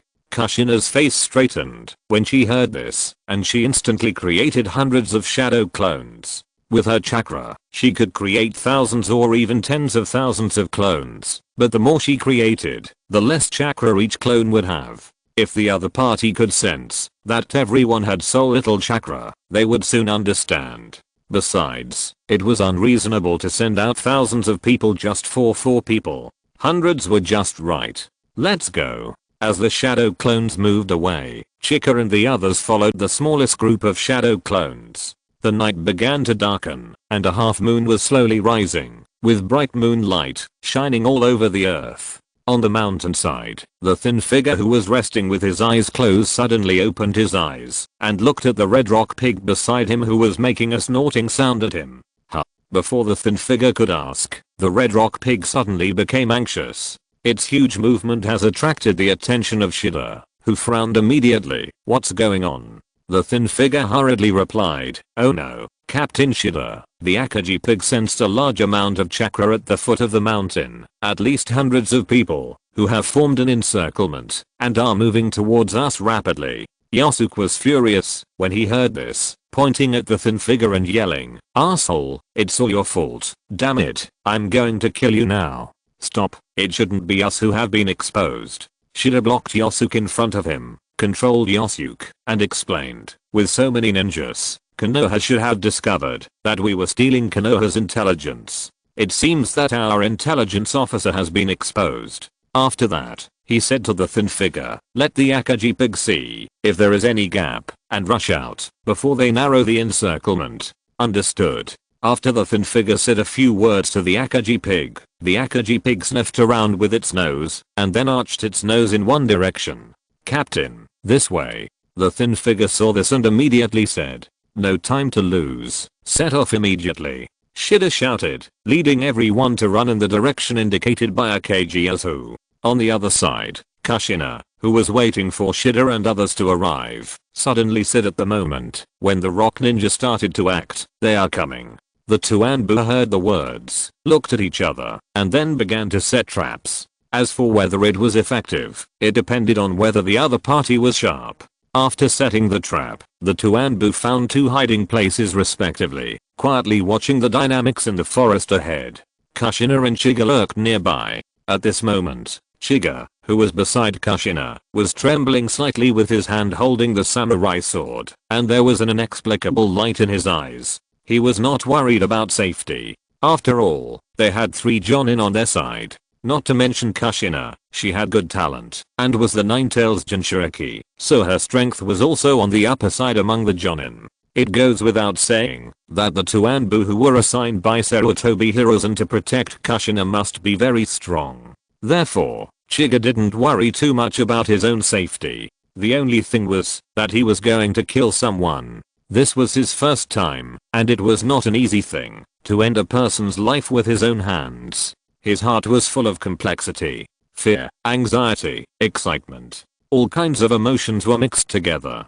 Kushina was originally staring at the front, and when she noticed Chiga's condition, she thought about it and suddenly called out, Chiga, teacher Kushina? Chiga turned her head in confusion. Kushina and Chiga looked at each other with a worried expression and said, is this your first time killing someone? Yeah. Chiga nodded. Is that so? If you vomit, I won't laugh at you, and I will keep it a secret for you. Kushina heard this, smiled slightly, and used the head patting move, touching Chiga's little head. Chiga thought Kushina would say something comforting. Although it did not reduce Chiga's nervousness about killing, Chiga's hands no longer trembled. After a while, they finally arrived with Shida's team of rock ninjas. They were leaping rapidly in the forest. Kushina watched Shida, the leader, from a distance, her eyes slightly fixed. This person had a well-proportioned body, and there was no drag when he jumped. In such a dense forest, even if he ran at full speed, he did not make any noise. He undoubtedly had a strong control over himself. And the two people following closely behind him were not ordinary people either. But these were not what she cared about most. She slowly turned her eyes to the thin figure riding on the red flame pig and barely following behind them. The childish face and anxious look showed that he was also a genin who had just left the novice village.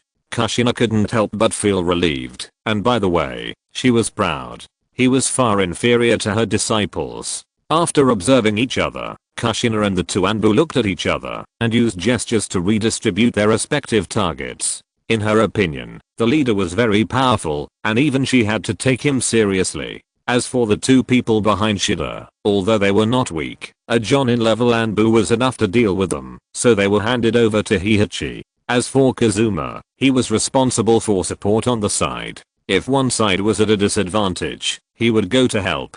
Chiga's goal remained unchanged.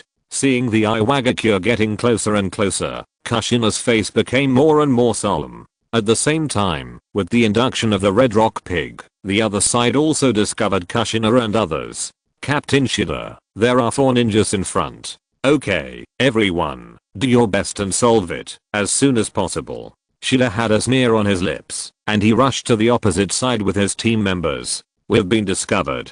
Kushina looked at the indomitable Iwagakure and muttered to herself, without much shock. Then the 4 people no longer hid and appeared and waited for it. Soon, under the gaze of Chiga and others, Shida and others were about to enter the trap area. However, with just a few steps to go, the leader Shida suddenly stopped and raised his arm.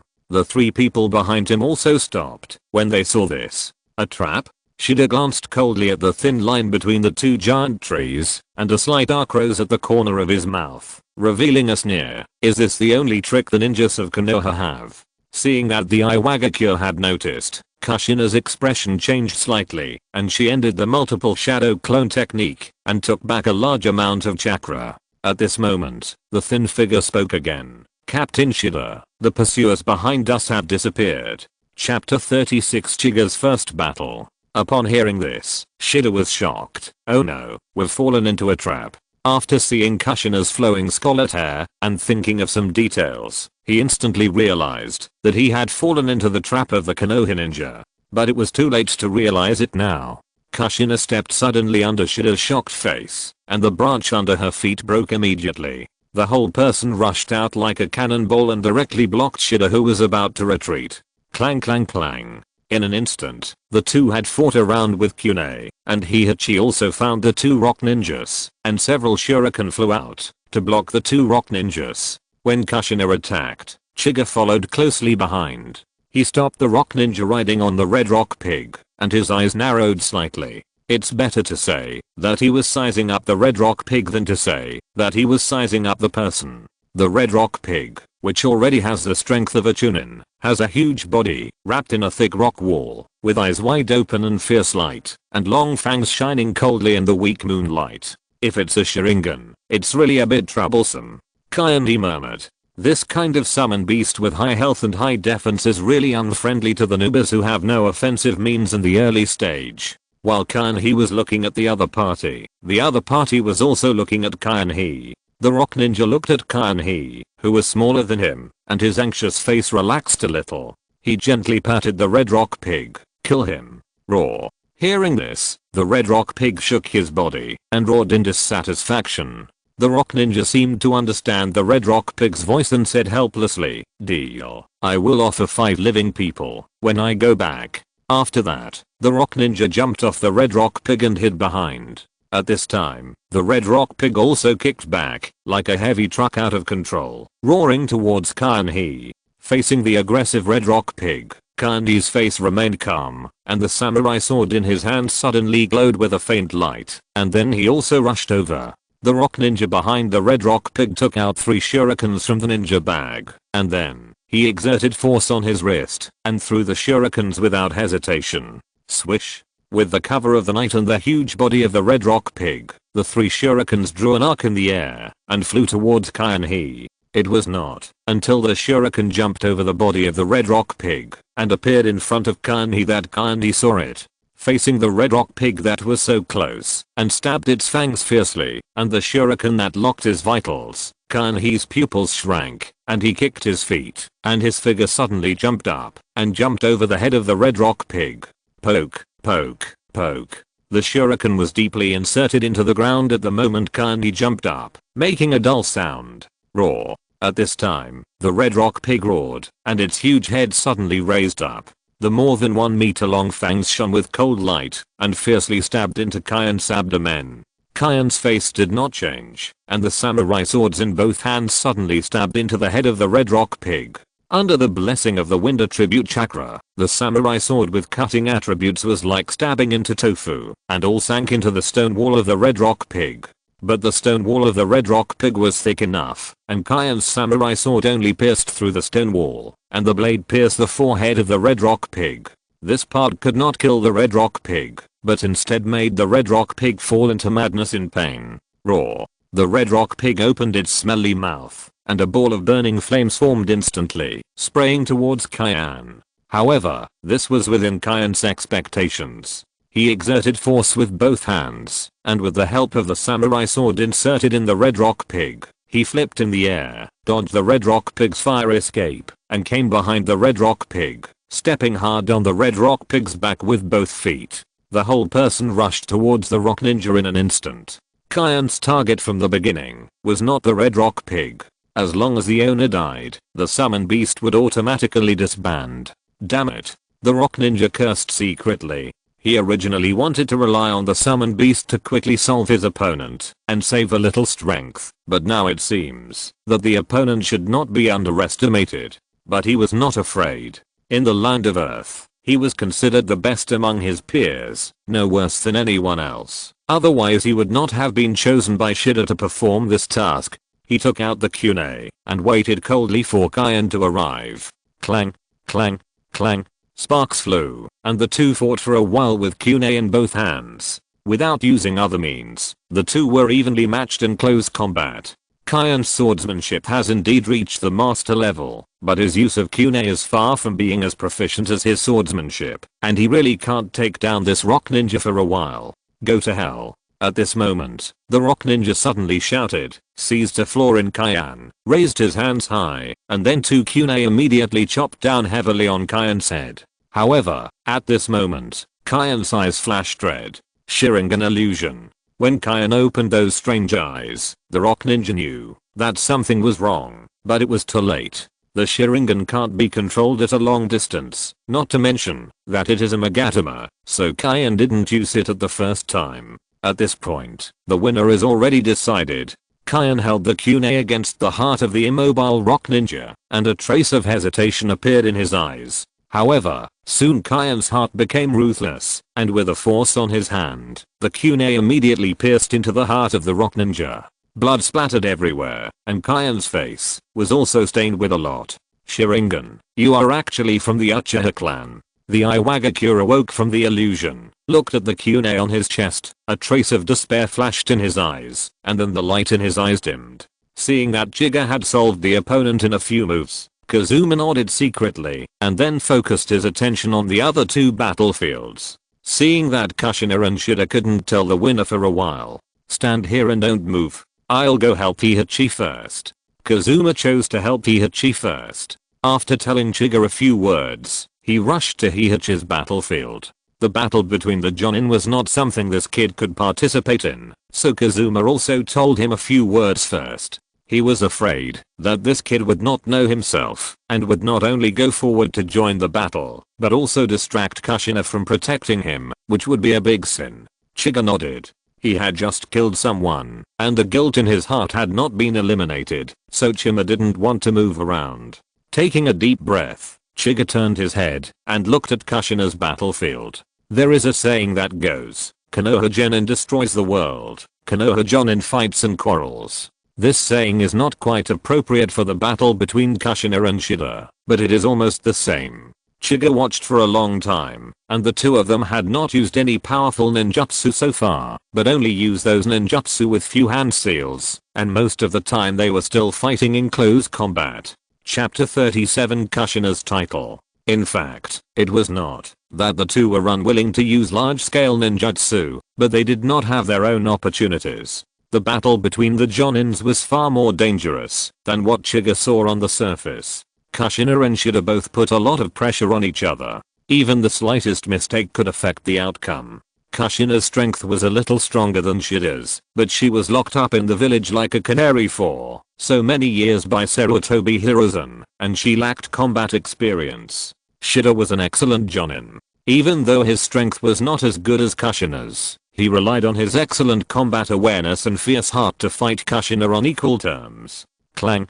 The two's kunai clashed many times, and finally couldn't stand it, and they broke together, and the two separated temporarily. The Uzumaki clan. I didn't expect it to be dead yet. Shida stood on the ground, and looked at this strange Konoha ninja. He appeared on the battlefield with Konoha many times, and he had never heard of such an outstanding ninja. With your strength, you will never be unknown. Why have I never heard of your intelligence? I'm very curious, who are you? Kushina's eyes lit up when she heard this. Those famous ninjas in the ninja world all have their own titles, and Kushina certainly cannot fall behind. She hopes that she can also get a resounding title that shakes the world and makes the enemy turn around and run away when they hear it. The question of the captain of the rock ninja is undoubtedly in line with Kushina's mind. Faced with such words, Kushina cleared her throat and introduced herself solemnly. Since you are asking so sincerely, then I will be merciful to tell you that I'm the Uzumaki clan, the Konoha scholar elegy, who is determined to become the 4th generation Hokage and maintain the peace of the ninja world. Uzumaki Kushina. Konoha scholar elegy. What the hell? How embarrassing. I didn't expect that my teacher actually has such a second year side. Chiga's scalp numbed after hearing a long string of words, and she couldn't help but cover her face with one hand and smiled bitterly. As for Shida, he was also confused, as if 1,000 grass mud horses were trampling through his heart. Am I forced to such a life and death situation by such an opponent? Exclamation mark. At this moment, Kushina saw that Shida was distracted. Sealing technique, diamond sealing. 8 silver chakra chains suddenly appeared on Kushina's back and silently inserted into the ground. Then 4 chakra chains suddenly broke out of the ground under Shida's feet, and before Shida could react, they trapped him like a dumpling. Success. Kushina's face lit up, and she ran towards Shida quickly. In a few jumps, she had arrived in front of Shida, and the kunai in her hand, stabbed Shida's heart cleanly. Just as Kushina was secretly happy, Shida's body suddenly exploded with a burst of white smoke, and turned into a tree trunk, on which there was even a detonating talisman. Substitution technique? Not good. Looking at the slowly burning detonating tag, Kushina's face changed, and she immediately jumped back. Boom. The detonating tag did not cause any damage to Kushina, but the aftermath of the explosion still threw Kushina away fiercely.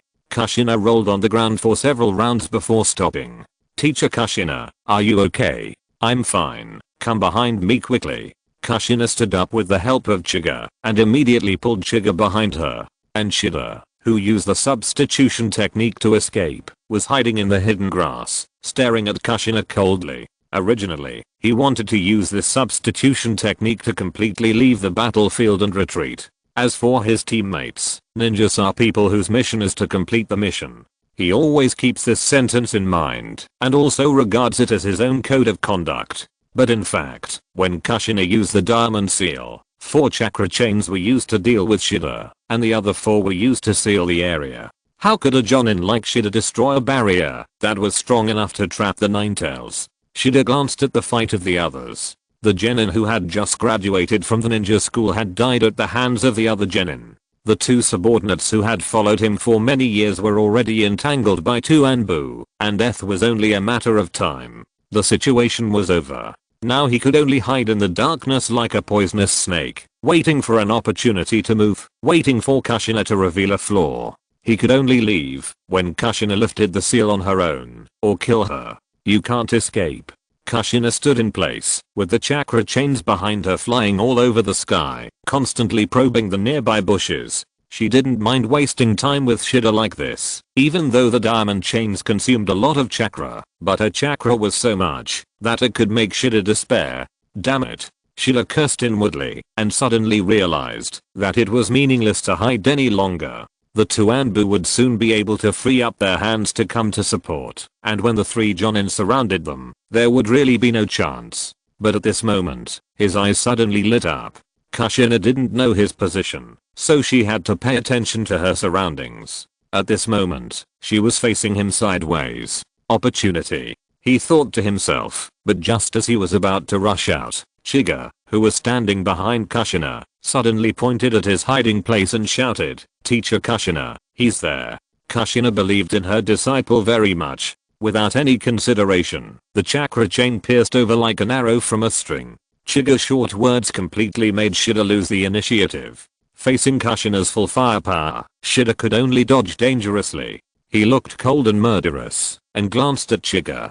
Seeing the Sharingan in Chiga's eyes, he also understood why the boy could know his location. The observation power of the Sharingan is still somewhat useful. Facing the murderous look of the rock ninja, Kyan, with the support of Kushina, did not hesitate to fight back. "Come and kill me if you can.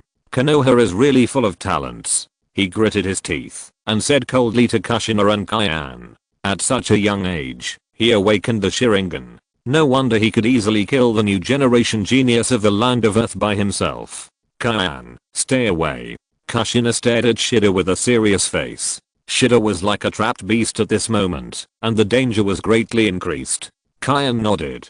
He also saw that Shida was ready to fight to the death. In this case, it was better for him not to show off. "Humph." Shida snorted coldly, without too much nonsense, and rushed straight towards Kushina. He made seals with both hands, and a burst of white smoke appeared on his left and right sides, followed by two earth clones. The two earth clones rushed to the front and blocked Kushina's 4 chakra chains, and his original body made seals again. Earth escape technique, earth flow spear technique. As he shouted, the ground below suddenly rose up and floated into the air, then condensed into dozens of sharp spears, which suddenly shot towards Kushina. Seeing this, Kushina's face condensed, and she increased her chakra output. In an instant, a golden light flashed on the surface of the chakra chain. The 4 chains abandoned the 2 earth clones of Shida and came directly in front of Kushina, flying rapidly in the air like dragons. Bang, bang, bang.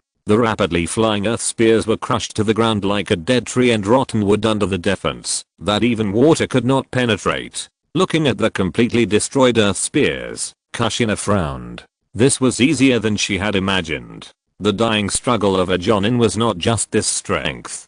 Just when Kushina looked at Shida through the dust, she found that Shida in front of her had disappeared, and even the 2 earth clones did not know where they had gone. In an instant, Kushina's face changed drastically. She turned around and ran towards Kyan, shouting, "Run." Chapter 38, Flying Thunder God Technique.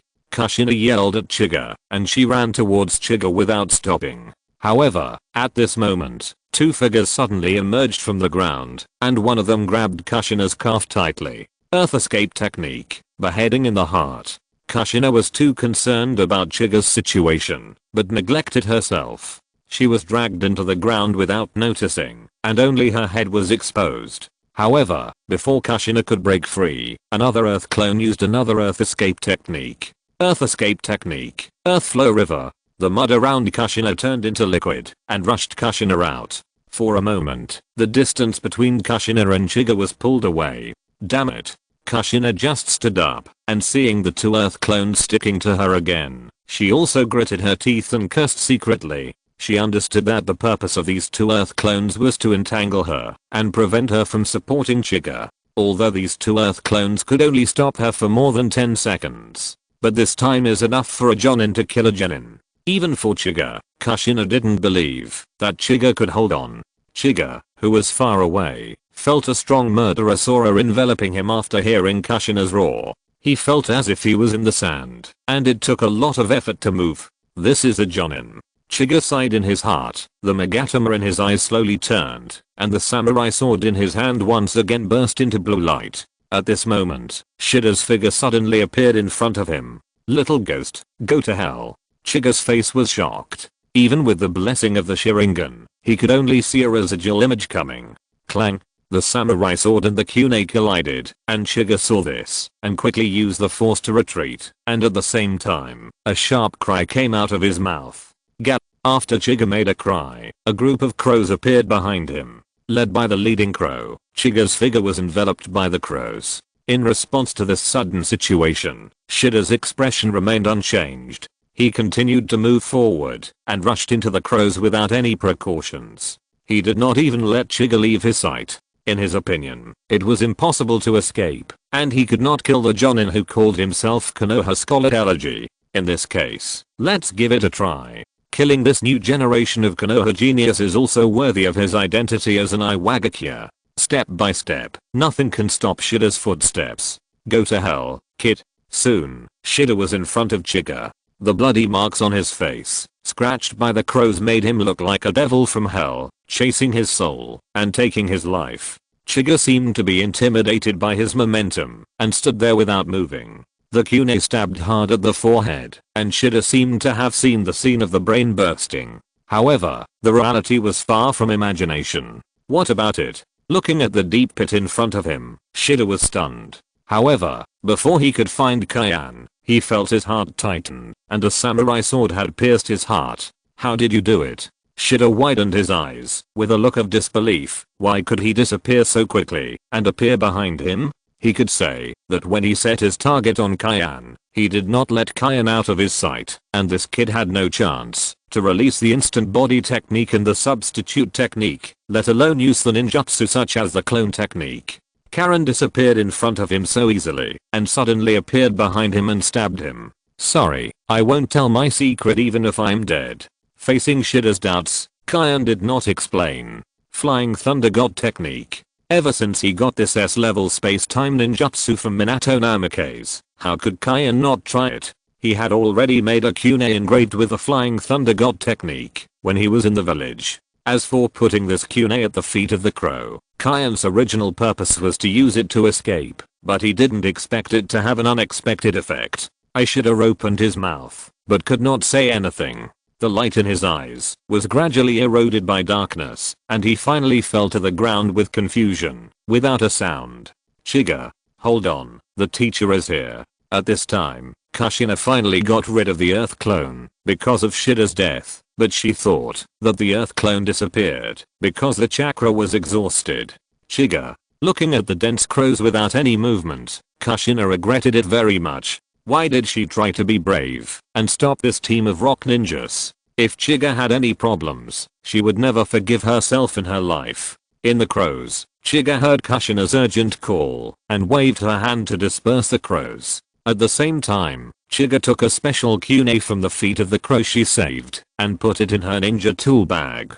As the crows dispersed, Kushina, who was running quickly, seemed to have stepped on the brakes and stopped immediately. The look in her eyes slowly changed from anxiety to surprise, and finally her face showed the same disbelief as before Shida's death. What happened? The rock ninja died? You know, she had been entangled with this rock ninja for so long, and she knew the strength of the rock ninja very well. Even if she wanted to kill him, she would have to pay a price. But Chiga not only killed him, but there was not a single scar on his body. Chiga, you killed a Jonin.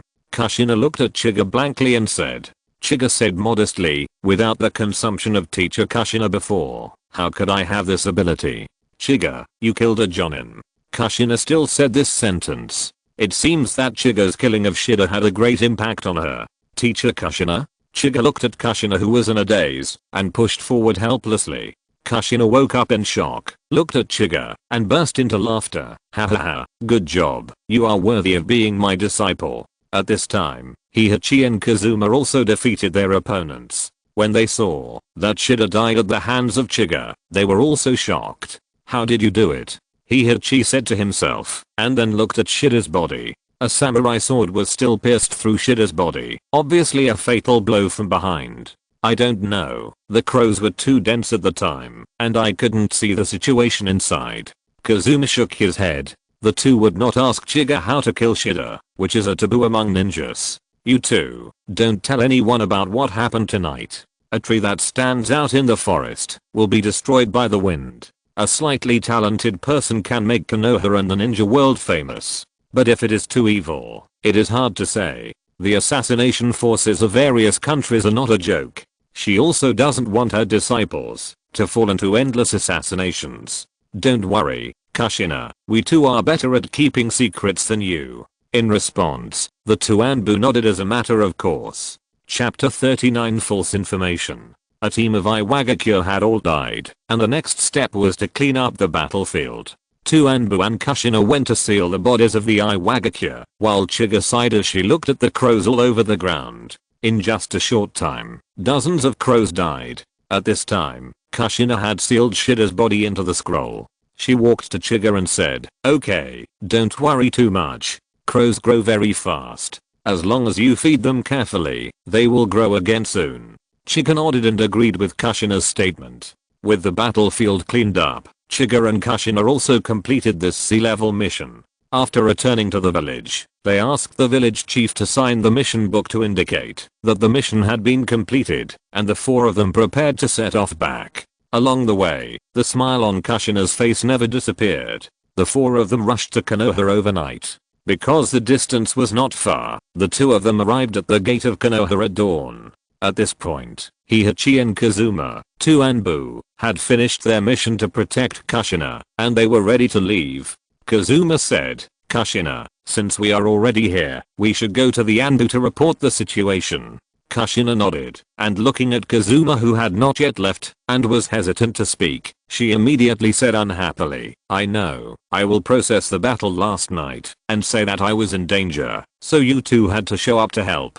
Kazuma touched his head and smiled awkwardly. "Haha, then thank you for your help." After that, Heihachi disappeared in front of Kushina. After returning to Konoha village, Kushina and Chiga were completely relaxed, and in the mood to have breakfast. After eating, they slowly walked to the Hokage's office. Third generation old man, Kushina, am back. Bang. The familiar sound of pushing the door startled Sarutobi Hiruzen, who looked up and looked at Kushina in surprise. He knew Kushina very well. It was rare for her to leave the village this time, and it would be a pity if she didn't go crazy outside for a few days.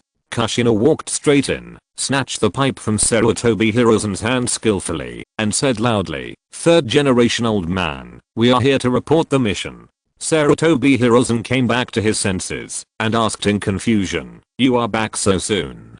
Did something happen?" Hearing Sarutobi Hiruzen's question, Kushina raised her eyebrows. This old man was really familiar with her. If it weren't for the sudden incident of the rock ninja, she was really going to take Chiga out for a few days before coming back. Third generation old man, take a look at this first. Kushina threw the scroll in front of Sarutobi Hiruzen. "What is this?" Sarutobi Hiruzen first looked at Kushina in confusion, then took the scroll, opened it and began to read. But he only took a look, and his expression suddenly changed, and he said to Kushina seriously, "Where did you get this scroll? It's also luck. The seal level mission you gave me was triggered by a summoned beast of the Iwagakure. After Chiga and I found the reason." Kushina recounted what happened that day. In addition to lying about the affairs of the Anbu, she also exaggerated the contributions of herself and Chiga. After listening to Kushina's narration, Sarutobi Hiruzen was silent for a long time, and then he spoke with a hint of anger. "You. Confinement for 3 months. Uchiha Chiga. Confinement for 1 month." When hearing Sarutobi Hiruzen's words, Kushina's face, which was originally high-spirited and seeking praise, suddenly darkened, and the atmosphere in the Hokage's office suddenly solidified. She forced herself to suppress the anger in her heart, and said in a deep voice, "Hokage, did you say something wrong?" "Kushina, you have to know that you are a member of the sealing class. Fighting is not your strong point at all. The most correct choice when encountering this team of rock ninjas should be to retreat, rather than to fight without any confidence." Facing Kushina, whose face was as black as the bottom of a pot, Sarutobi Hiruzen rarely spoke in a gentle manner as usual. The sealing class cannot give special treatment. I'm also a ninja of Konoha, not to mention that you have sent two Anbu to protect me. It is precisely because of this that I have the confidence to stop the rock ninjas. Humph, do you really think that the Anbu can obey your orders? Without my instructions, the two Anbu will not listen to the words of a Konoha Jonin. And this is precisely because I'm too indulgent to you. Hearing this, Kushina's eyes widened instantly, looking at Sarutobi Hiruzen in disbelief. This sentence was too much of a shock to her. She thought she had already controlled the people who were monitoring her, and that everything she was involved in would only appear in front of the Konoha high-level officials after she agreed. But Sarutobi Hiruzen gave her a loud slap in the face. All her actions were under Sarutobi Hiruzen's surveillance. Her face was livid, and she said with a questioning tone, "Didn't they listen to me because I beat them up and bribed them?" Hearing this, Sarutobi Hiruzen stood up suddenly, and a sense of superiority emerged spontaneously. He said in a deep voice, word by word, "Konoha Anbu does not accept threats and bribes from anyone." This momentum shocked the strong Kushina, and she took a step back, staring at Sarutobi Hiruzen in a daze. Is this still the old man who has always been kind to her? Sure enough, the old man is still the best. Chiga, who was standing behind Kushina, thought secretly that the ninja hero is worthy of being a ninja hero. Compared with playing tricks, Kushina is still several levels behind. The Enbu who was monitoring Kushina seemed to be bribed by Kushina, but in fact, it was just to make Kushina think so. At the same time, it was also understood that Sarutobi Hiruzen had already said so much, so today's matter was far from as simple as it seemed. Kushina might have done a bad thing with good intentions. Anyway, obey orders. Sarutobi Hiruzen looked at Kushina who was still doubting her life, and said stiffly, and then he ignored Kushina, and lowered his head to deal with daily affairs. "No, you must give me a reasonable explanation today, otherwise I will not leave here." Kushina already understood that she might have done something wrong, but she would not give up without understanding the cause and end of the matter. Sarutobi Hiruzen also understood Kushina's character, and immediately said, "Okay, you want to know the reason, right? I will tell you today." He pointed to the scroll on the table. "Do you think this scroll really contains the defense deployment map of our ninjas on the border of the land of grass?" Kushina and Chiga were stunned for a moment, and then said at the same time, "Could it be?" Before the two of them finished speaking, Sarutobi Hiruzen interrupted, "Yes, this is fake information. And it's a picture I drew myself. Please recommend, please collect, please vote for the monthly ticket, please read." Chapter 40. What about the reward? 2 years ago, I discovered that Ichiro was a spy for the land of Earth. Ichiro was the spy killed by you. For this, I made a lot of preparations, and even went so far as to give Ichiro some confidential information, so that he could get the attention of an Oki in the land of Earth, and play his due role in special times. Hearing this, Kushina and Chiga already understood why Sarutobi Hiruzen was so angry. The two of them completely ruined Sarutobi Hiruzen's plan that he had been planning for 2 years. However, Chiga was still confused and couldn't help but said, since the Hokage had already discovered it 2 years ago, he should also be clear about their base for exchanging intelligence. Why did he let us go there? Hearing what Chiga said, Kushina nodded and echoed, "Yeah, why did you let us go there? To carry out the mission? You obviously know my character." Sarutobi Hiruzen first looked at Chiga with appreciation, then said to Kushina in a bad mood, "Ichiro is an excellent intelligence officer. His anti-reconnaissance ability is very good. We can't guarantee that we will not be discovered by him on the road, so we have never followed him outside the village. What's more, I only need to let him access the intelligence I want him to access in the village. There is no need to cause trouble." "I see." Chiga nodded. There was no need to get involved too much in the details. As long as he controlled the source of the intelligence, everything would be under his control. Although Kushina heard what Sarutobi Hiruzen said, she still complained, "What? In that case, Hokage should be blamed for this matter. Chiga and I just didn't know about it." Hearing what Kushina said, Sarutobi Hiruzen's anger, which had already subsided, surged up again, and he suddenly shouted, "Kushina, you are already a Jonin. Use your brain to think about it. Can a team of rock ninjas really rely on a Chunin level perception summoning beast to avoid the heavily guarded border? Do you really think that border ninjas are all shit eaters? Do you think it's so easy for Ichiro to get this information without being discovered to be fake? Do you know how many ninja lives were sacrificed in this? I wanted to deliver this scroll to the hands of that old immortal Inoki, and I put in a lot of effort. My hair turned white, and you sent it to me before I even left the land of fire. All the preparations are useless because of the decision you made on your own, and you still want a reward. As Sarutobi Hiruzen cursed, Kushina's face began to turn pale.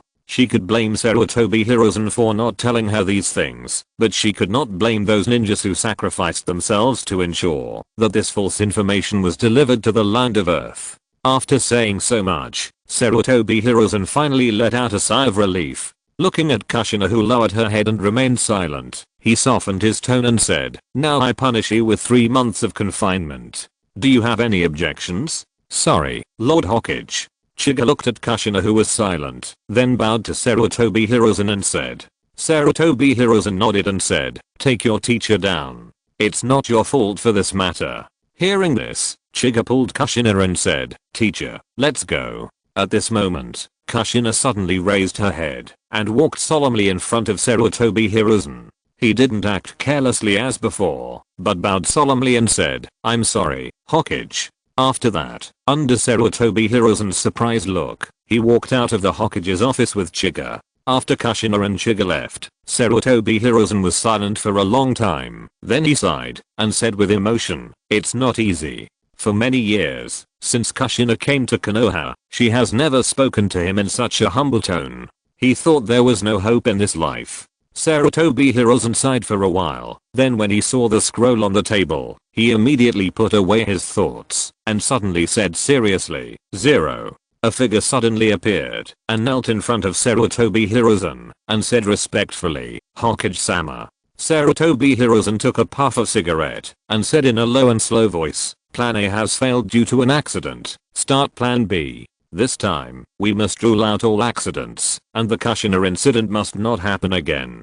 Don't underestimate the cage of a village." How could he not have a backup plan for something that has been planned for 2 years? He even has plans C, D, etc. Although he was so harsh to Kushina at the time, in fact, he was not too angry in his heart. Yes. After thinking for a while, Sarutobi Hiruzen continued, "Also, during the time when Kushina and Uchiha Chiga are in confinement, find 2 Anbu supervisors, 1 for Kushina and 1 for Uchiha Chiga." Hearing this, the Anbu hesitated and said, "But Kushina, don't worry, I think she will stay at home safely this time." "Understood." After the Anbu replied, seeing that Sarutobi Hiruzen had no more instructions, he immediately went down to arrange these things. On the other side, after Chiga followed Kushina out of the Hokage building, he looked at Kushina, who was walking with her head covered, and didn't say a word. After hesitating for a while, he still said, "Teacher Kushina, don't say any more, I'm fine."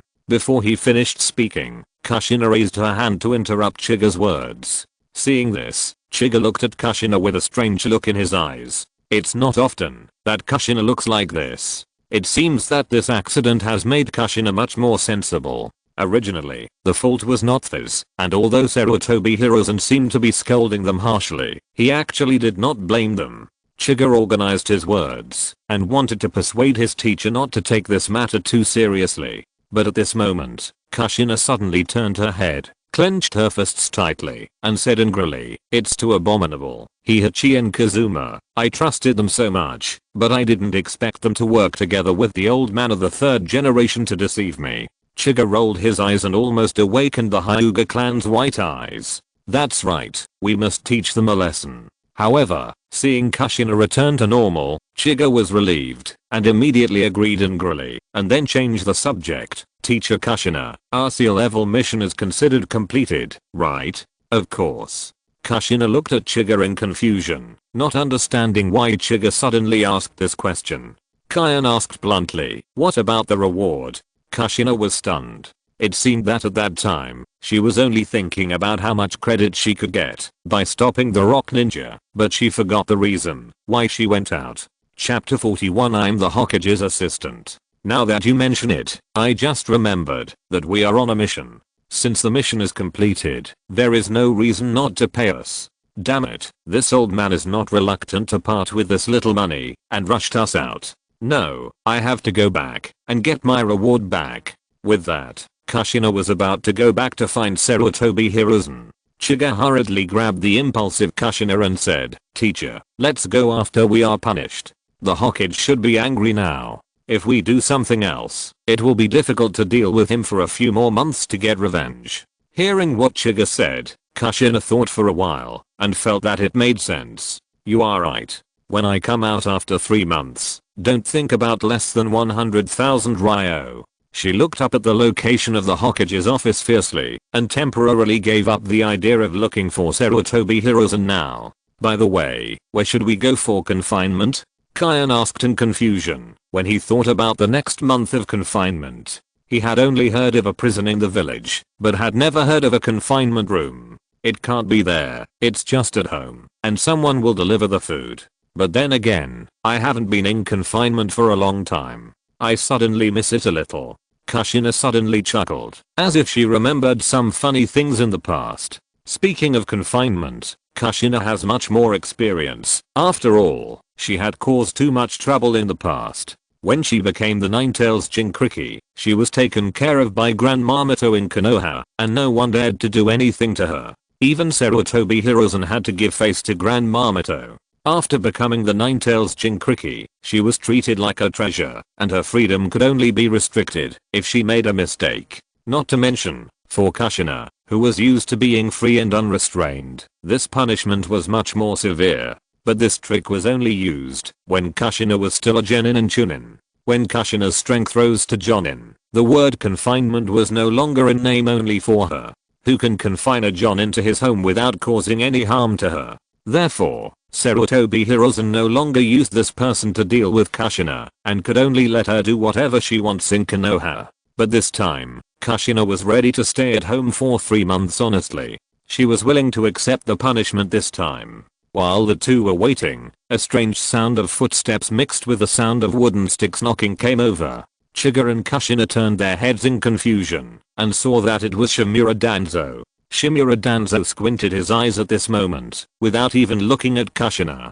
Just as he was about to pass by Chiga, Danzō stopped. He glanced at Chiga with his peripheral vision and asked calmly, "You are Uchiha Chiga, right? Last time, Mirata came back from a failed mission, lying on the ground and cursing the person who filled in Chiga's information. Which bastard added ordinary to the information?" After Danzō admitted that he said it, Mirata stopped talking. From that day on, Danzō realized that he had looked down on Uchiha Chiga. This is undoubtedly a genius. At the same time, he also changed his mind and thought that, since he couldn't stop Uchiha Chiga from graduating, wouldn't it be enough to pull him into the route? In this way, as long as he succeeded in brainwashing, he would not only plant a spy in the Uchiha clan, but also control the Ninetales Jinchuriki through Uchiha Chiga, which is simply killing 2 birds with 1 stone. "I heard that your graduation results are very good. Join the route. Only in the route, there is a stage for you to perform."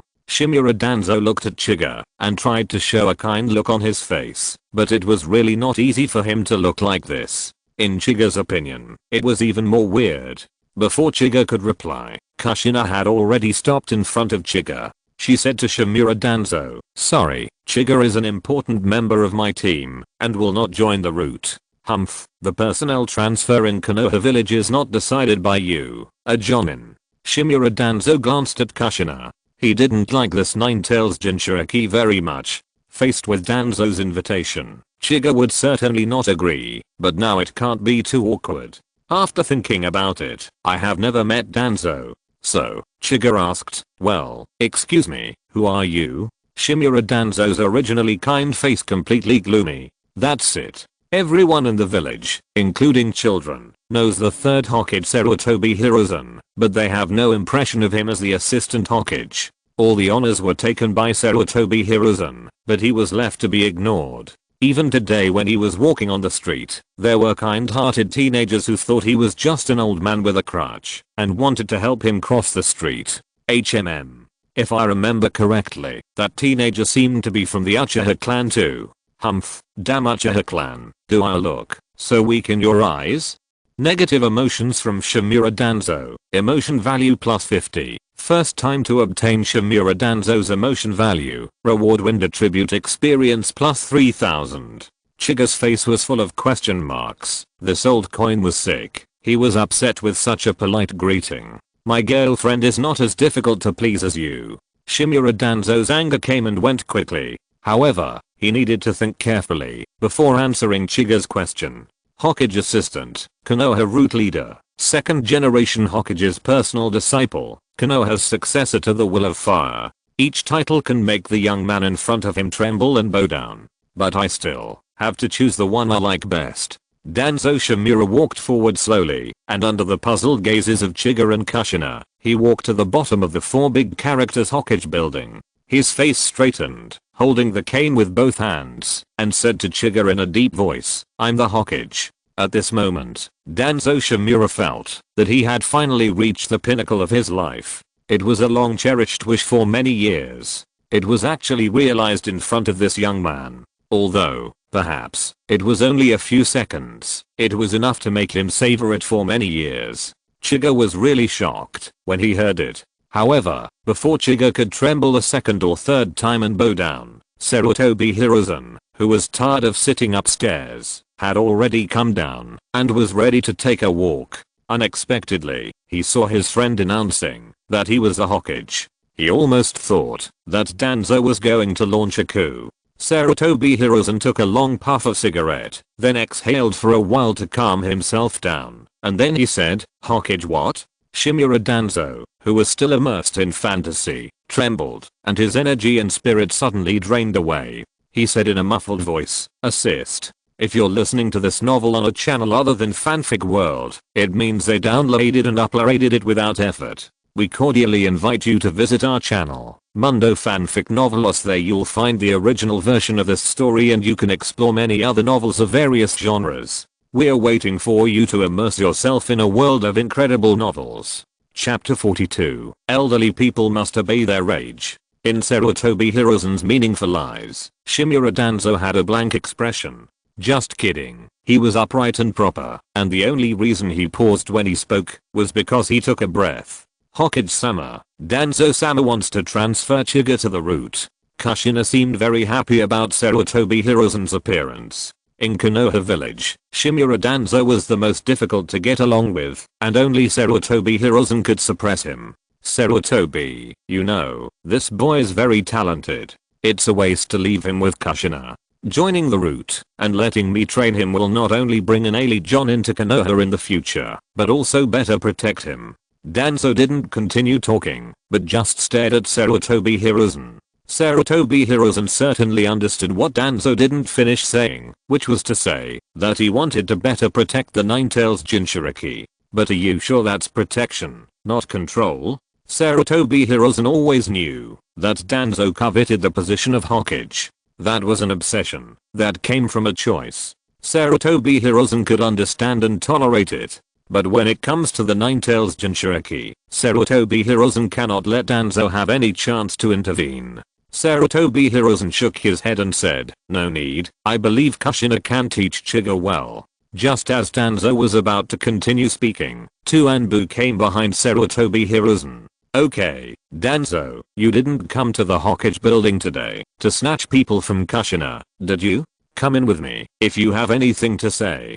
Sarutobi Hiruzen saw the arrival of the two Anbu and quickly interrupted Shimura Danzō's words. If he continued to speak, he didn't know whether the Ninetales would go berserk, but Kushina would definitely go berserk. Seeing this, Shimura Danzō also knew that it was impossible to pull Chiga to the root in front of Kushina, so he could only follow Sarutobi Hiruzen into the Hokage building.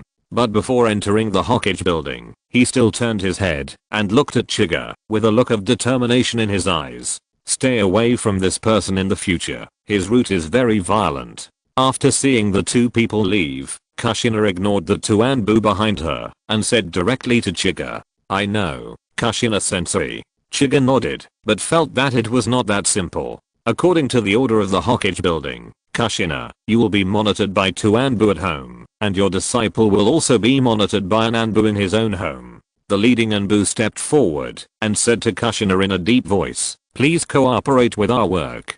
Kushina did not object to this, but just nodded and led Chiga forward and said to Chiga at the same time, "Oh, by the way, your teacher is a Jonin of the sealing class. As my disciple, you must learn a few sealing techniques, right?" Kushina said, taking out 3 scrolls from her ninja tool bag. She handed the scroll to Chiga and continued, "These 3 sealing techniques are relatively simple among the sealing techniques. I think they are enough for you to learn in a month." "Got it, Teacher Kushina." Chiga thought about it and reached out to take the scroll handed over by Kushina. As for the sealing technique, Chiga's deepest impression was the forbidden sealing technique called Death Level, Shikifujin.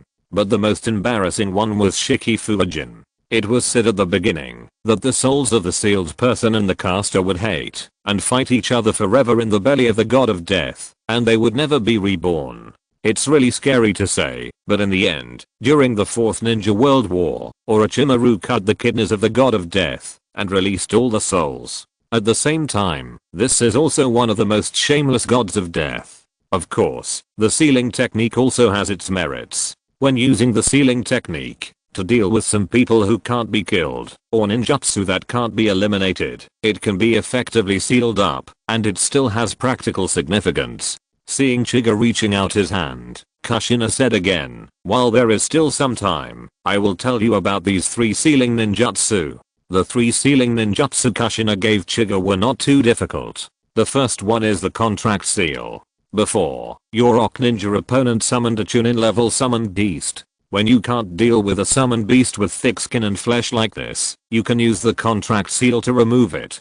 The second one is the evil seal. This is useless in actual combat, but if you want to bring back prisoners of war, using this sealing technique can effectively seal the opponent's chakra.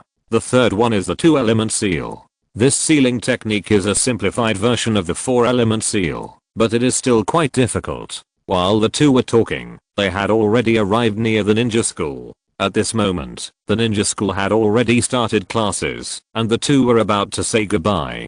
Chiga heard this, turned his head, and saw that the person who called him was Uchiha Obito. Looking at the broom in Obito's hand, Chiga smiled and said, "It's Obito. Are you late again?" "Huh, it makes me angry when I talk about it." Obito was immediately annoyed when he heard it. "I don't know where this old man came from. I saw him leaning on a crutch, his arm was bandaged, and one of his eyes was blind. I helped him cross the road with good intentions, but he pushed me away and said something impolite, saying that I'm in my prime and don't need help from a Uchiha kid like you. Even so, I didn't dislike him. I just thought that this old man was probably unwilling to admit his old age, so I stepped forward and helped him enthusiastically. I didn't expect that this old man would be so ungrateful and actually hit me with his crutch. A good boy like me has never been beaten for helping old people cross the road, but I didn't expect to break the rules with this old man. It's really hateful." "Then you didn't get hit?" Chiga became a little curious at this moment and asked. From Obito's description, the man was obviously Danzō Shimura. Chiga had only met Shimura Danzō today, since she became a ninja. Obito, who had not yet become a ninja, would not have had any contact with Shimura Danzō. So Chiga also believed that Obito really didn't know Shimura Danzō. Obito looked at Chiga in surprise and said, "He is an old man. How can you treat him like this? Then you have something to say, right?" "Of course, beating an old man is easy to cause trouble, so I just advise others to accept their age when they are old. If they are injured like this, they should lie in the hospital and don't come out and wander around, causing trouble for others. Learn more from the 3rd generation Hokage, who is so old and still cares about the whole Konoha." Chiga was shocked. "You stabbed Danzō several times, and every stab was bloody." Kushina burst into laughter when she heard the words, and the anger she had just received from Danzō was immediately relieved a lot. When Obito heard Kushina's laughter, he noticed the people around Chiga this time. Chapter 43 and Obito. "Chiga, is this your mentor Jonin?" Obito asked Chiga. Chiga nodded, turned to Kushina and said, "Teacher Kushina, this is Uchiha Obito. He is the same age as me, so he should be my nephew." Negative emotions from Uchiha Obito. Emotion value plus 30. Obito's face darkened, and he said hatefully, "Chiga, don't talk about our generation relationship with insignificant people." Before Chiga could refute this, Kushina's face darkened. Kid, what do you mean by insignificant? I'm Chiga's master, and seriously speaking, I'm your grandmother. It's okay that you don't call me Kushina's grandmother, but you dare to say that I'm an insignificant person? Obito looked up at Kushina, and then noticed Kushina's bright red hair, and said disdainfully, I don't look like a tomato grandmother. Chiga still remembered that Kushina said when she introduced herself that she hated being called a tomato the most. Unexpectedly, Obito touched Kushina's taboo right away. He glanced at Kushina and saw Kushina's gloomy face, knowing that something bad was going to happen.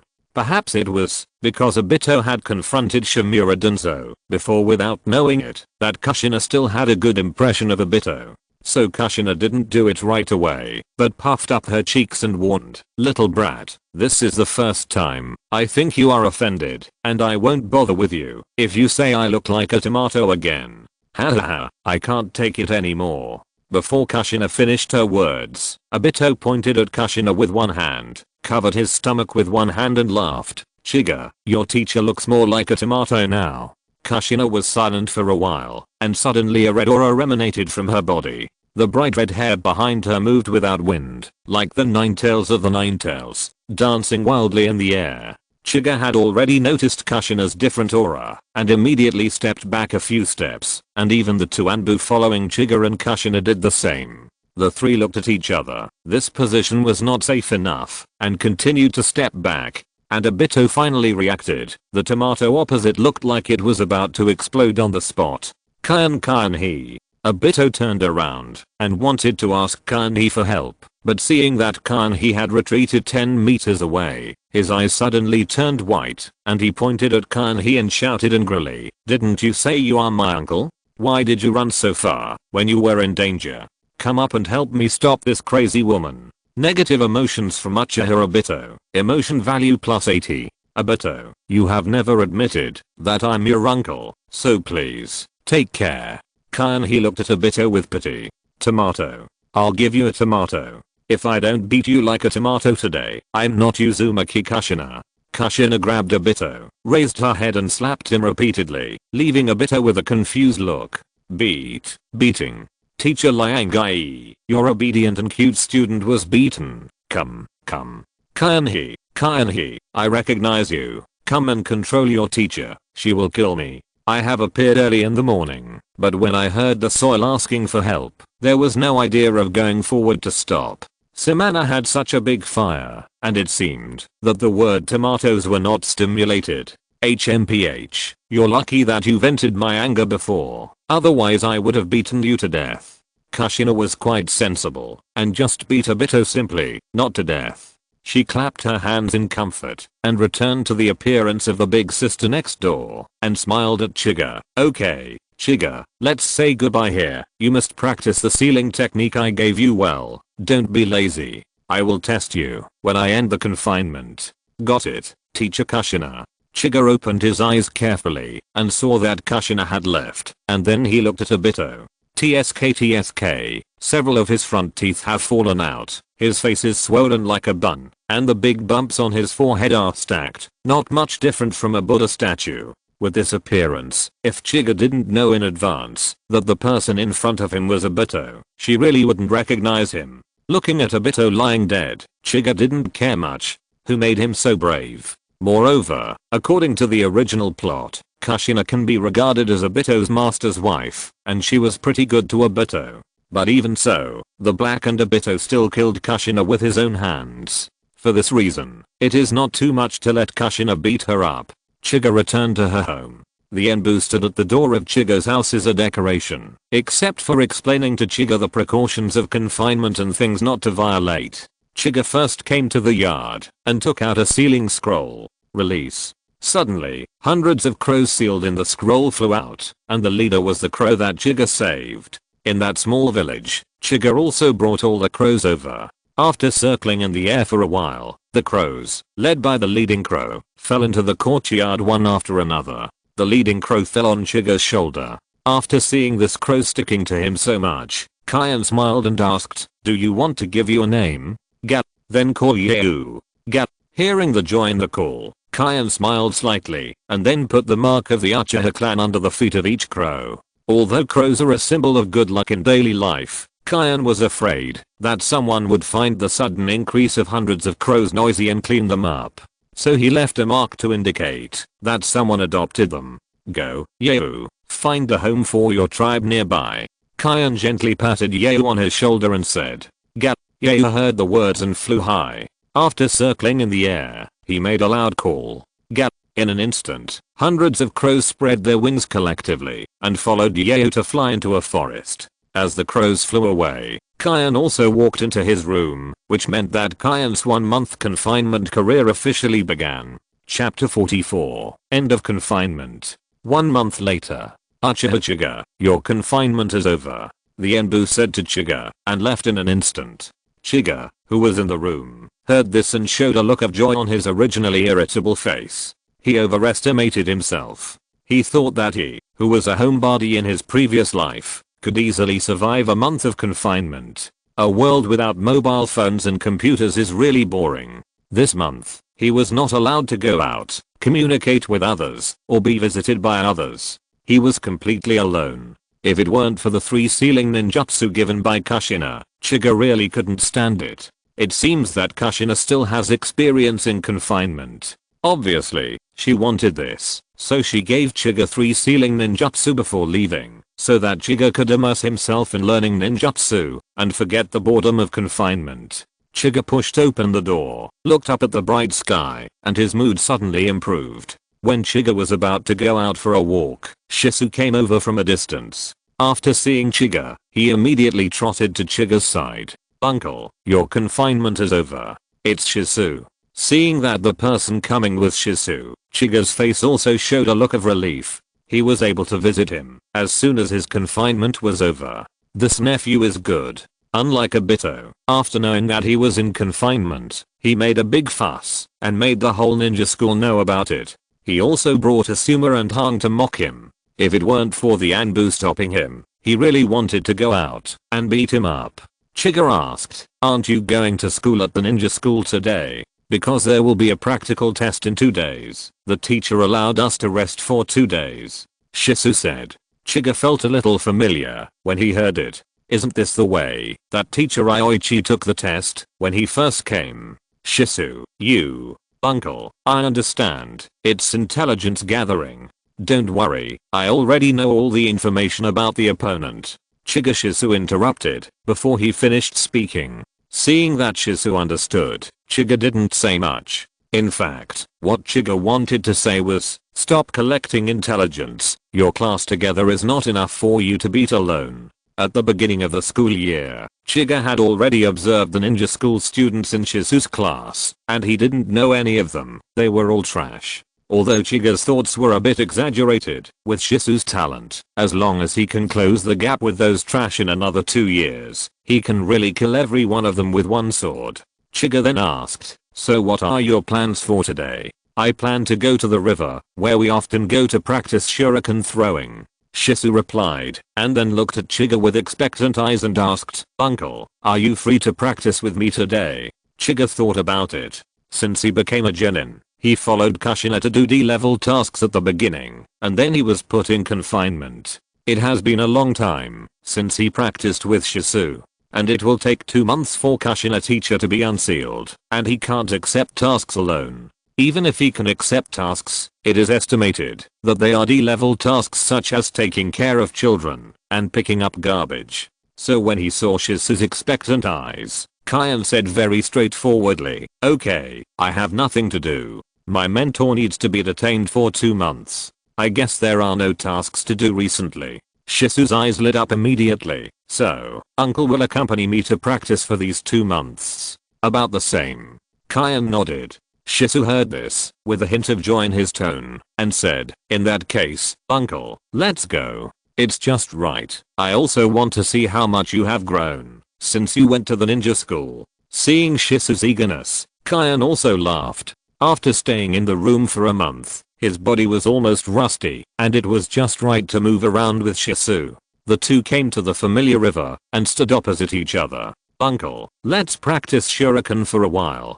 I want to show you the results of my recent practice. After that, Shisu began to make hand seals, and then shouted softly, "Clone Jutsu." Bang bang. After two smoke sounds, two clones appeared beside Shisu. Oh. Clone technique? After taking a closer look at the two clones, Chiga praised, "If you don't open your eyes, you really can't tell the real from the fake. It seems that you haven't been lazy recently, Shisu." Hearing the praise from his uncle, Shisu also raised his head slightly. Of course, his uncle has become a genin. How can he still waste time in the ninja school? Of course, he must keep up with his uncle's pace and strive to graduate early. If he is lucky, he can be assigned to the same class with his uncle. In this case, my uncle has to respond to you. Shadow clone technique. Chiga shouted softly and summoned two shadow clones. Seeing Chiga use the shadow clone technique, Shisu's face also showed a surprised expression.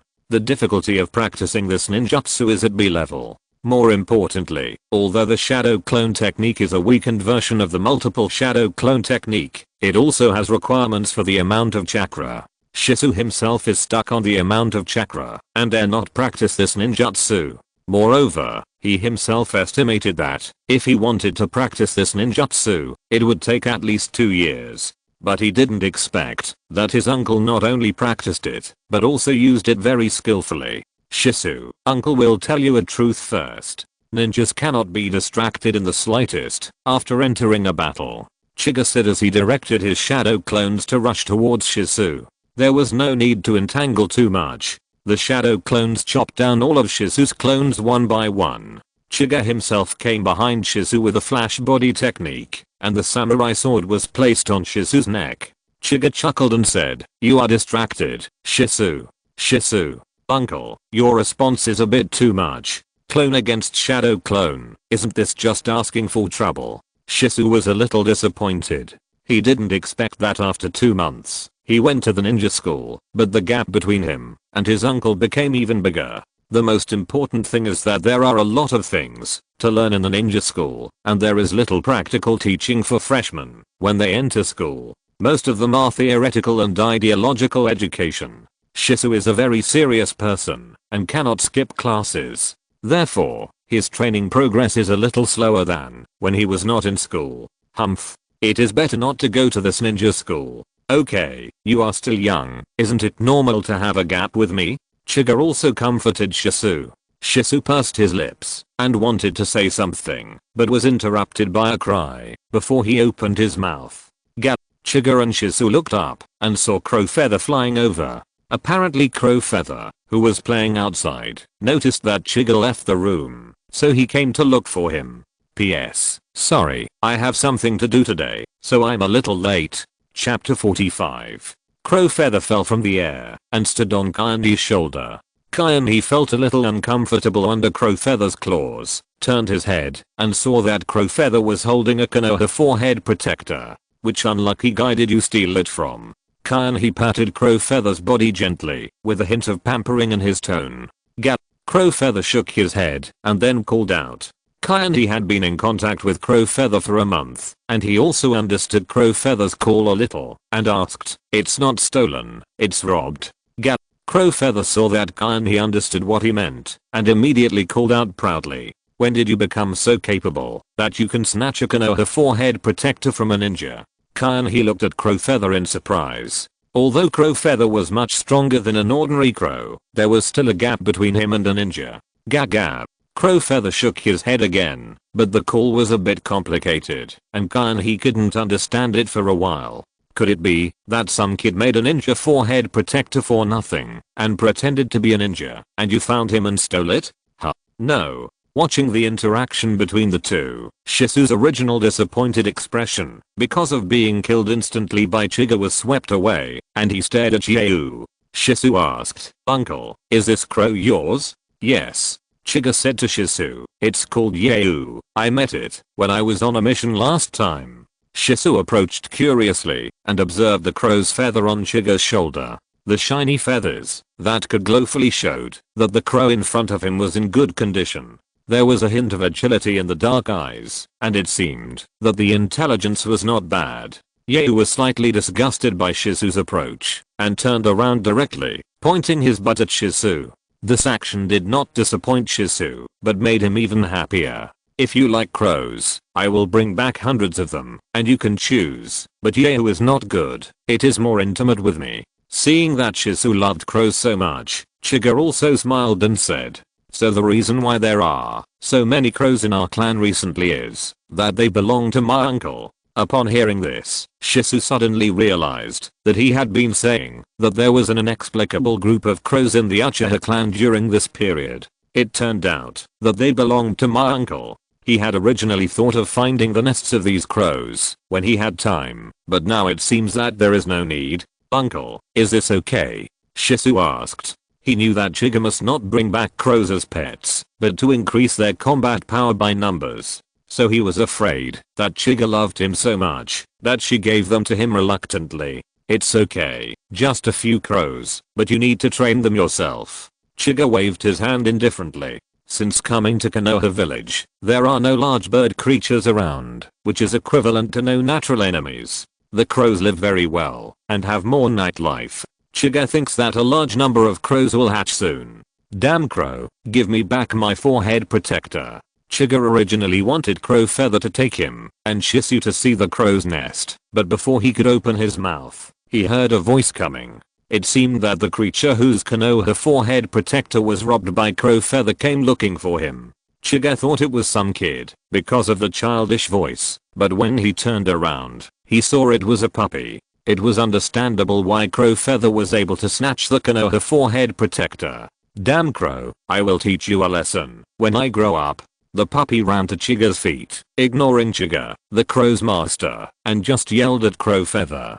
Gap. Faced with the threat of the puppy, Crow Feather yelled casually, not taking it seriously at all. What? You said I can't grow up? How is that possible? Gap. Humph. My mother said that my father is a large dog. I will definitely grow up in the future. Gap. My mother lied to me. Impossible. Seeing the crow and the dog arguing, Kandi also squatted down and kindly explained to the puppy, well, your breed is called a pug in my place, and you really can't grow up. You can't grow up, your whole family can't grow up. Negative emotions from the summoning beast Parker, emotion value plus 80. Kanhi. This system is really indiscriminate, even a dog is not spared. The summoning dog named Parker was obviously irritated by Kanhi and opened his mouth to bite Kanhi's hand. But before it could bite, it suddenly sniffed Kanhi's body and then began to bark wildly. Woof woof woof. Kanhi, so you are here. And with Parker's barking, two figures were attracted. It was Namikaze Minato and Hatake Kakashi. Obviously, the two came to the Uchiha clan land just for Kanhi. However, when they arrived at Chiga's house, they found that Chiga had already left home, so Kakashi summoned Parker to find Chiga. Unexpectedly, before they found the person, Parker's forehead protector was snatched away by a crow. It's Minato senpai and Kakashi, so is this puppy your summoned beast, Kakashi? Yes, its name is Parker, Kakashi explained, and then emphasized, it's the tracking dog, with no combat ability. Chiga rolled his eyes when he heard this. Where do you get such a strong desire to win? Crow Feather returned the Konoha forehead protector to Parker. Seeing that they were all acquaintances, Chiga didn't want to let Crow Feather bully Parker anymore, so he called out. Unexpectedly, Crow Feather didn't want to give it. Don't make trouble, I'll make one for you next time. Gap. After hearing what Chiga said, Crow Feather let Chiga take the Konoha forehead protector. Looking at such a spiritual Crow Feather, Shizu's eyes became brighter. He returned the forehead protector under the crow's claws to Kakashi and introduced Shizu, Minato and Kakashi to each other. Shizu said to Minato and Kakashi politely, Minato senpai, Kakashi senpai, I'm Uchiha Shizu. It's our first meeting. Please give me your guidance. Hello, I'm Namikaze Minato, a Konoha Jonin. Please give me your guidance. Hello, I'm Hatake Kakashi, a Konoha Chunin. Please give me your guidance. After the three of them finished greeting, Chiga looked at Minato in confusion and asked, Minato senpai, what do you want to see me for? Minato smiled gently and said, I heard that your confinement is over, so I came to see you. There is no such thing as a visit without a reason. Even if Chiga is Kushina's disciple, Minato would not care enough to come to see Chiga as soon as her confinement is over. So Chiga understood that Minato came here for a purpose.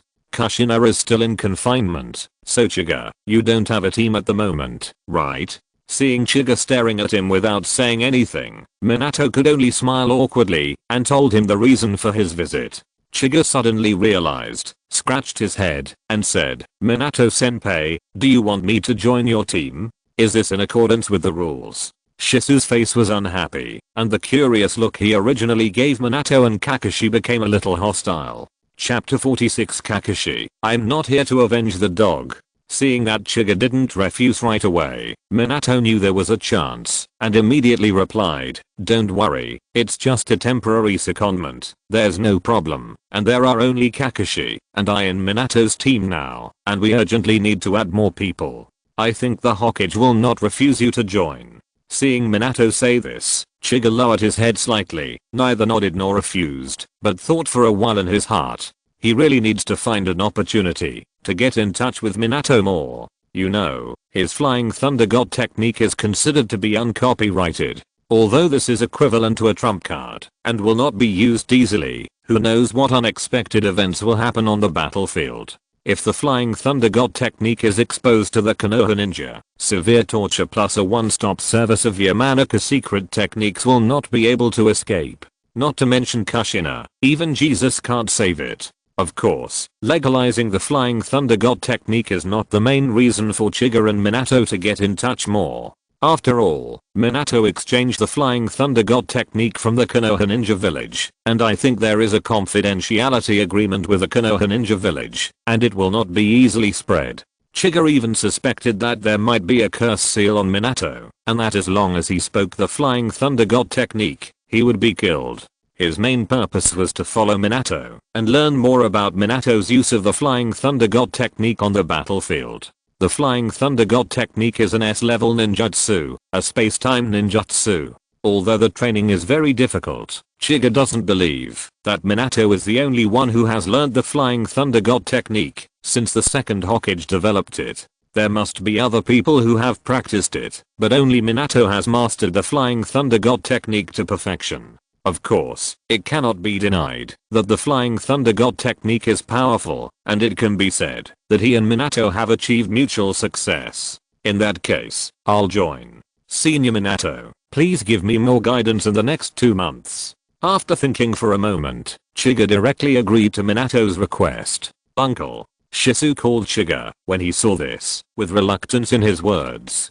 They had agreed to practice together for 2 months. But he didn't expect that his uncle had left him in just one day. Shisu, I'm sorry, ninjas should still focus on missions. I'll practice with you when I have time. Looking at Shisu who was pouting, Chiga could only use his trump card, putting his hands on Shisu's head and rubbing it wantonly. You know what, Shisu is just fine with this. Or maybe the young men of the Uchiha clan all like some intimate actions to a certain extent. Uncle, don't be like this, there are outsiders here. Chiga almost slapped Shisu on the head. But looking at Shisu, Chiga glanced at Minato Namikaze and Kakashi Hatake around him, and couldn't help but chuckled. Uncle, what are you laughing at?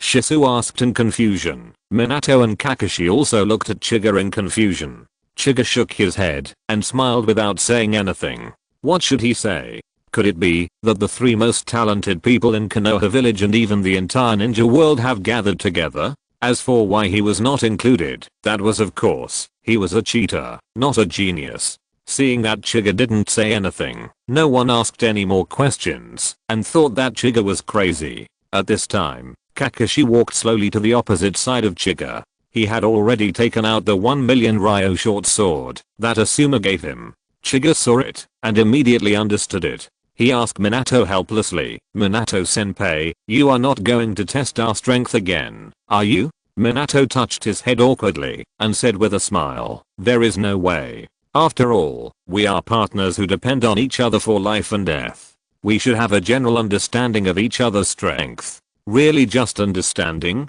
Instead of letting Kakashi and I compete? Chiga noticed the fighting spirit in Kakashi's eyes and said speechlessly, that. Minato laughed awkwardly again. He was really not very good at lying. Chiga, don't embarrass Minato-sensei. This time, I propose the competition. Kakashi immediately said when he saw this. The two graduated from the ninja school early one after another, and they were both geniuses of the same period. Kakashi also always believed that none of the ninja school students of the same period could fight. But Chiga came out on top and even defeated a Chunin in the graduation exam. Although this was not spread far, as a spectator, Minato still told Kakashi. So Kakashi began to re-evaluate this classmate. Geniuses are all proud of themselves, and Kakashi is obviously the same, wanting to compete with Chiga. Kakashi, come on, you must defeat this guy. Avenge me. Parker saw the two sparring, and cheered for Kakashi. Crowfeather, who had been resting on Chiga's shoulder, heard Parker shouting, and flew over immediately. Parker had no means of attack, and could only run in a panic under Crowfeather's attack. Kakashi glanced at Parker's embarrassed appearance and his face straightened. This battle is to verify who is the #1 genius in Konoha village. Well, it is definitely not to avenge his own dog. Uncle, come on. When Shizu saw that Chiga was going to fight Kakashi, he did not leave and watched this battle between geniuses with expectation. Chiga knew that this battle was inevitable, so he stopped struggling and drew out his samurai sword. His scalded eyes were already staring at Kakashi, paying attention to Kakashi's every move. Uchiha Shizu and Hatake Kakashi were both geniuses in Konoha village. The reason why geniuses are geniuses is that their growth is extremely exaggerated. Not to mention a change every day, but it is not a big deal to double their strength in a year. So Chiga could let Shizu, who was only 4 years old, go easy on him, but not Kakashi, who was 6 years old. Let's start. After preparing both of them, Minato immediately became the referee and kept an eye on them, ready to rescue them at any time. However, who should he save, Kakashi or Chiga? After Minato's voice fell, Kakashi immediately activated his chakra to stimulate cells throughout his body. In an instant, he moved like the wind and launched a close-range attack in an instant. The short knife in his hand stabbed Chiga like lightning. Chiga moved to the side and easily dodged the attack. At the same time, his body began to activate under the effect of chakra. Kakashi's eyes fixed, but he did not stop the rhythm of attacking and slashed out with short swords in succession, with the blade flashing. However, Chiga seemed to see through Kakashi's sword path and was able to dodge it just right every time. Sharingan. Kakashi understood that the Sharingan was responsible for Chiga's ability to dodge his attacks so easily. At this moment, Kakashi was a little envious of the Sharingan. So fast. Shizu's eyes were also full of surprise. I thought that my uncle was letting him go, but he still showed some strength to deal with him. But watching the battle between Chiga and Kakashi, he realized that Chiga was not serious at all when facing him. Well, my uncle is afraid that he will hurt me if he is too serious. Chapter 47 Shizu. It was a wrong decision after all. In the field, the close combat between Chiga and Kakashi also came to an end. The speed displayed by the two was also at the elite level among Chunin, not to mention the dazzling swordsmanship. But Chiga was superior in skills after all. He was close to Kakashi like the wind, and the Magatama in his eyes was flowing. He soon noticed Kakashi's flaws.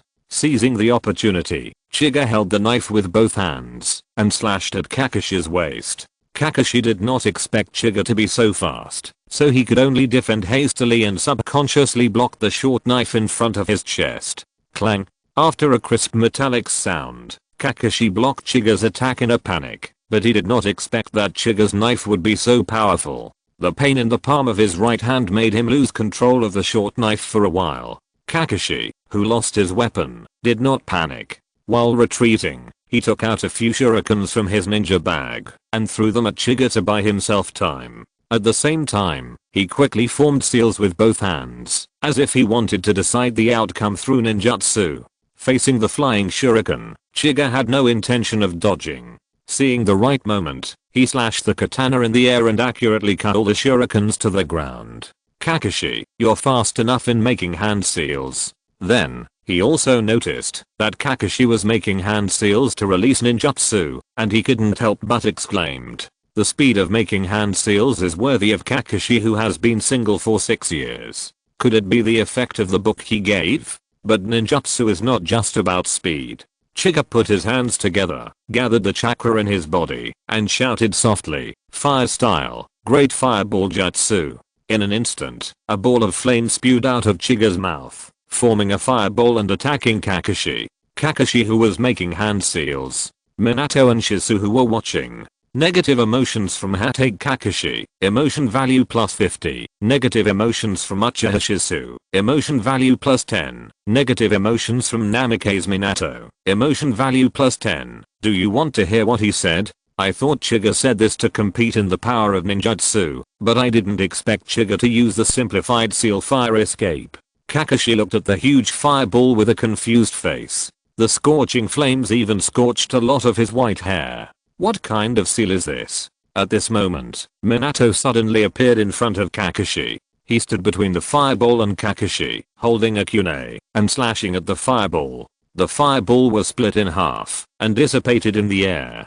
Chiga's expression froze. Although it was a simplified seal version of the fireball technique with less power, it was still a ninjutsu. Senior Minato, you just destroyed it with a kunai. Aren't you too disrespectful to the family inheritance of the Uchiha clan?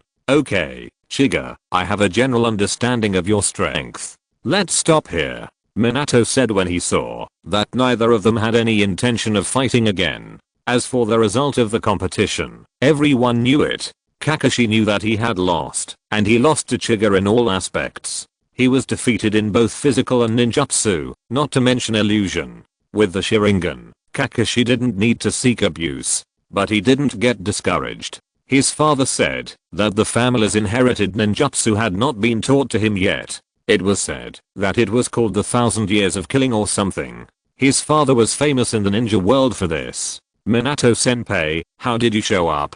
At this time, Chiga expressed his surprise at the right time. Minato showed the kunai in his hand and then explained it briefly. You mean this? This is the Flying Thunder God technique. I can teleport to a place with the Flying Thunder God mark. Look at this kunai, there is my mark. Kyan pretended to listen, then showed a longing look and asked, Senior Minato, excuse me, can I learn it? I'm sorry, this is a forbidden ninjutsu with a difficulty of S, and it cannot be passed on without the permission of the Hokage. If you really want to obtain this Flying Thunder God technique, you can only get enough military merits and go to the Hokage to exchange it in person, and you try to do more tasks. Minato shook his head, expressing regret. Minato could understand Kyan's idea. In fact, anyone who has seen the Flying Thunder God technique wants to learn this ninjutsu. But first of all, the Flying Thunder God technique is difficult to learn. People without talent have problems finding the door, let alone getting started. Secondly, the premise for you to learn this ninjutsu is that you need to have enough military merits. Moreover, Minato also felt that it would be very difficult for Chiga to exchange the Flying Thunder God technique from the village. Originally, this ninjutsu was developed by the second generation Hokage to target the Uchiha clan. There was no reason for the Uchiha clan to learn it. However, considering that Chiga was protected by Kushina, Minato did not say it so firmly. Minato still knew his girlfriend very well. If Kushina was really pushed to the edge, it was not impossible to steal the Book of Sealing. Ah, it's already noon. Shizu, please catch some fish for the two seniors. We will have grilled fish for lunch today. Based on the fact that this is already the territory of the Uchiha clan, Minato and Kakashi are guests. Chiga should show some respect to the host, so he told Shizu. As for why they didn't go to the restaurant to treat them to a meal, it was of course because the fish in this river was delicious and unpolluted. Minato and Kakashi were not picky people, and they didn't care about Chiga's money grubber nature. Seeing Shizu go to catch fish, they helped Chiga light a fire. After a while, Shizu also came back with 7 or 8 small fish weighing more than a pound. He skillfully cleaned the internal organs of the fish and inserted wooden sticks. Everyone sat around the fire. While waiting for the fish to be cooked, they chatted with each other, and time passed quickly. As the aroma of grilled fish spread, everyone started to eat. Yo, here you go. After Shizu carefully grilled the fish, he looked at Yeo on Kyan's shoulder and handed the fish to him. Yeo first looked at Shizu twice, then held the fish in his mouth, and then, under Shizu's expectant eyes, turned around and put the fish to Kyan's mouth. Kyan smiled and shook his head, and Yeo ate it with relish. Shizu. It was a wrong choice after all. Negative emotions from Uchiha Shisu. Emotion value +50. Kakashi saw this scene and said, Chiga, your crow is just an ordinary crow, right? Yes. Chiga nodded and asked doubtfully, any questions? You should know the Inuzuka clan. My ninja dog was purchased from their family. Chiga of course knew the Inuzuka clan. They were professional dog breeders, and they didn't get along with the Uchiha clan. After all, one liked cats and the other liked dogs. Fighting without even meeting each other was already giving Konoha face. Tomorrow's update will be a little later. A friend is getting married today, and I have to go celebrate with him, so I don't have time to write. Bridesmaids, here I come. Chapter 48, The Inuzuka Clan's Secret Medicine. Chiga was a little puzzled by Kakashi's sudden mention of the Inuzuka clan, and looked at Kakashi in confusion. Seeing this, Kakashi explained, although the Inuzuka clan is famous for its ninja dogs, they also have some experience in cultivating other summoned beasts. I remember that the Inuzuka clan sells secret medicines that enhance the strength of summoned beasts. I suggest you go and have a look. Maybe you can improve crow feather strength. The world of Naruto is full of unscientific things in all aspects, and the same is true in the field of medicine. The most common one is the Binglian pill, which is basically a must-have medicine for every ninja. It can quickly replenish chakra in battle. The Akimichi clan also has a 3-color secret medicine that temporarily enhances strength. Of course, the best choice is actually to find Orochimaru. As a scientist in the ninja world, he has a set of skills in studying this thing. Unfortunately, Chiga is not familiar with him. As for Crow Feather, Chiga actually didn't think of treating it as a combat type summoned beast. The original idea was just to use it to cooperate with illusions, or as a means of reconnaissance. However, now that Chiga heard that the Inuzuka clan actually had such a medicine, he also became interested. He remembered that in the anime, after Yaw fed Akamaru a secret medicine, his body size increased. If Yaw can also increase his body size, large enough to bear his weight and fly, Chiga can be said to have a means of flying. This is very practical, whether it is used to hurry or escape.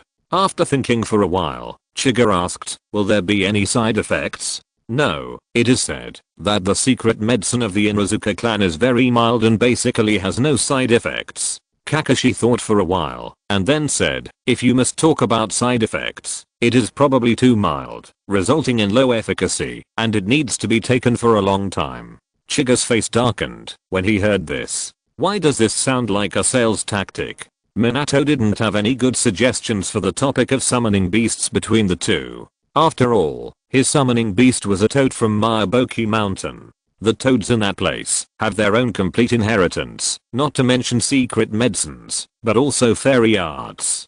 He looked at the sky and said, in that case, Kakashi, you take Chiga to the Inuzuka clan's shop. I, the teacher, have to go prepare some ninja tools, so I won't accompany you too. Seeing Minato say this, the four of them separated. Shisu stayed where he was, because he had to continue his shuriken throwing training. Chiga went to the Inuzuka clan's shop with Kakashi. On the way, Chiga smiled at Kakashi and said, by the way, Kakashi, does my book still suit your taste? Hearing this, Kakashi said in a deep voice, don't give me this kind of book next time. I, Kakashi, am studying the Will of Fire. In fact, I have a collector's edition, and the people in it don't have cloth. Here, Chiga-san, please keep it for me. Chiga. The two came to the Inuzuka clan's shop. It's better to say it's a dog farm than a shop, with barking dogs one after another. After all, the Inuzuka clan's main business is still selling ninja dogs. In fact, the Inuzuka clan's ninja dogs are widely sold. Ordinary people can also buy one to guard the house. As long as you can afford it, they can train any dog for you. The two walked into the dog farm and met a member of the Inuzuka clan, and behind him followed a 2-meter tall black giant dog.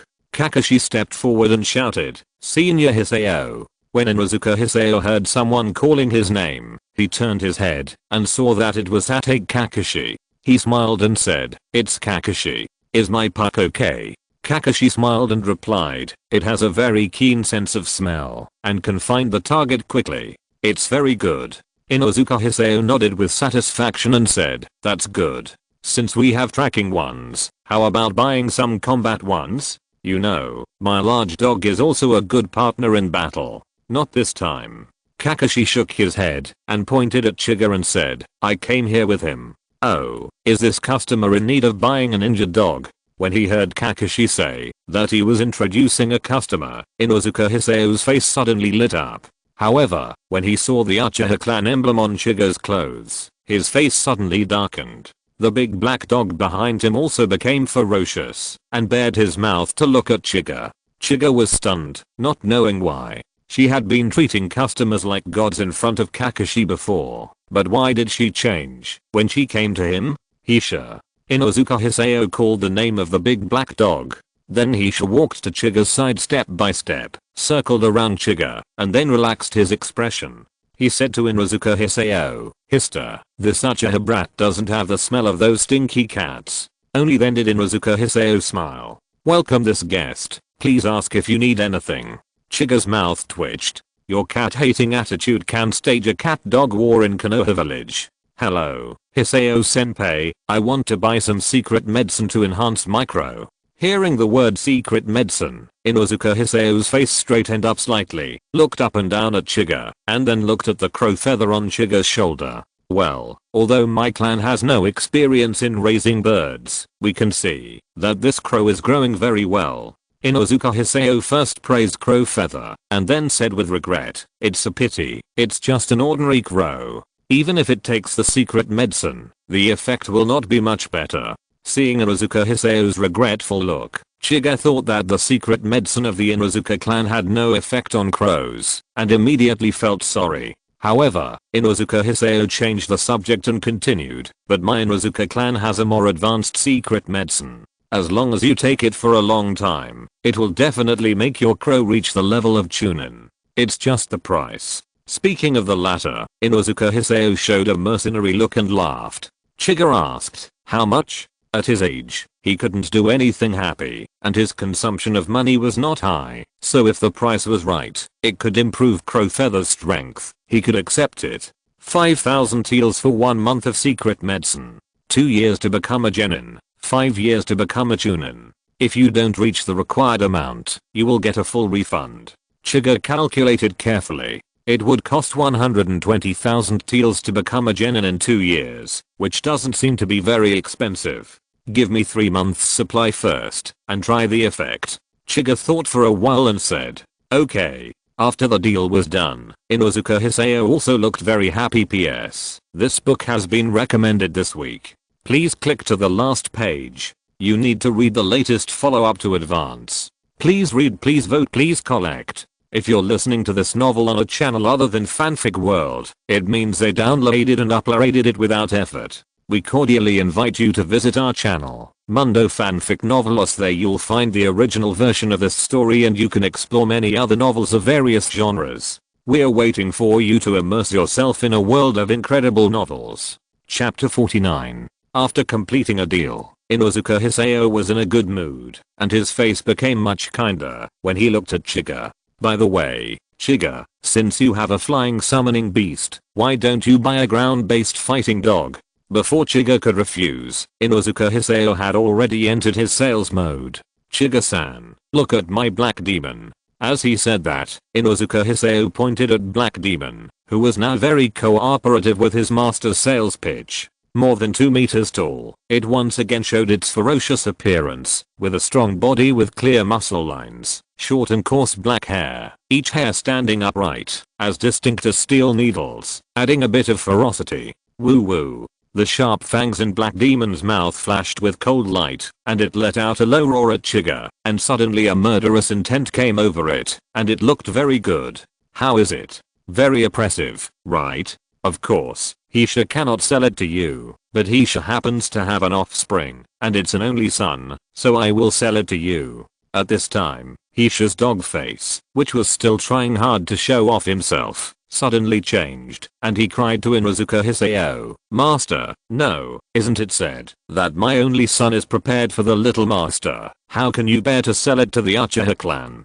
Hisha, don't say it. Kion is the first Uchiha clan member to patronize our Inuzuka clan. In order for the friendship between our two clans to last forever and move forward hand in hand, selling your child to him is a testimony to the friendship between the two clans. Hearing this, Hisha hugged Inuzuka Hisao and cried, "Master, you have such a cruel heart, not only to me, but also to the little master. You should know that my only son already has the strength of a genin, and can also use fire escape, and even has learned anthropomorphic ninjutsu.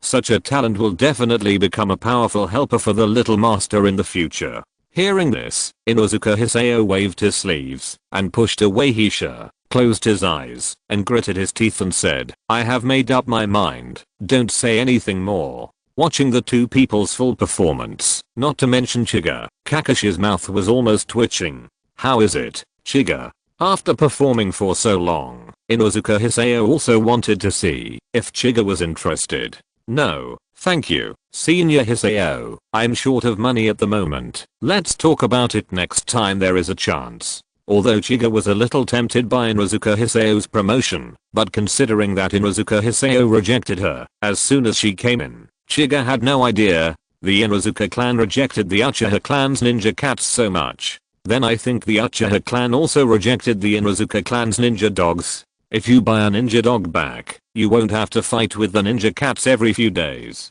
Inuzuka Hisao's voice of retention. Chiga and Kakashi left the Inuzuka clan's shop. Not long after they came out, Chiga and Kakashi saw Minato coming towards them.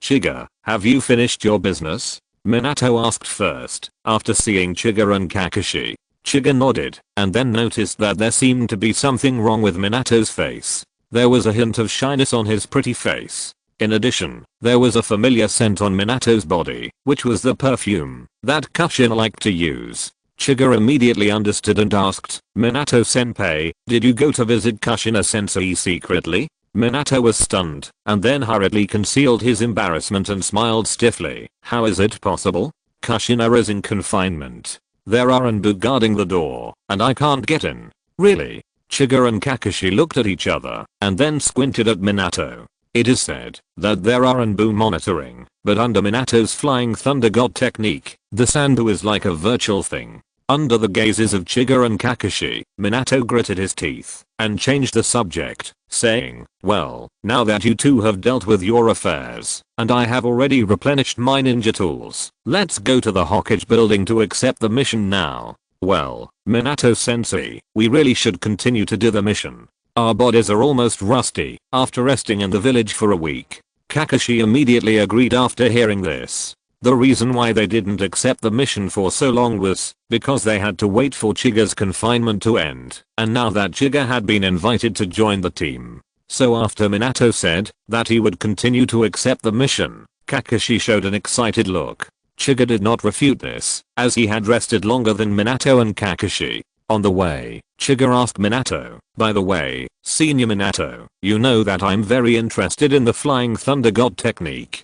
Can I ask a few questions about the Flying Thunder God technique?" Upon hearing this, Minato turned his head and smiled and replied to Chiga, "As long as it does not involve the core issues of the Flying Thunder God technique, it's fine." Chiga's eyes lit up, and he quickly asked, "Senior Minato, does the Flying Thunder God technique move by sensing the Flying Thunder God seal?" Minato replied, "Yes. When launching the Flying Thunder God technique, you need to engrave your Flying Thunder God seal at the place where you need to teleport. Is this technique fixed, or is it different for everyone? I remember that yours seemed to be in text." Chiga thought for a while and then asked, "It depends on the person. The second Hokage used a pattern, while mine used words. Then will the Flying Thunder God seal disappear by itself after it is carved, or will it be destroyed by special means?" Chiga asked. He remembered that the Flying Thunder God seal could not be erased after it was carved, but Obito erased Minato's Flying Thunder God seal after becoming the Ten Tails Jinchuriki.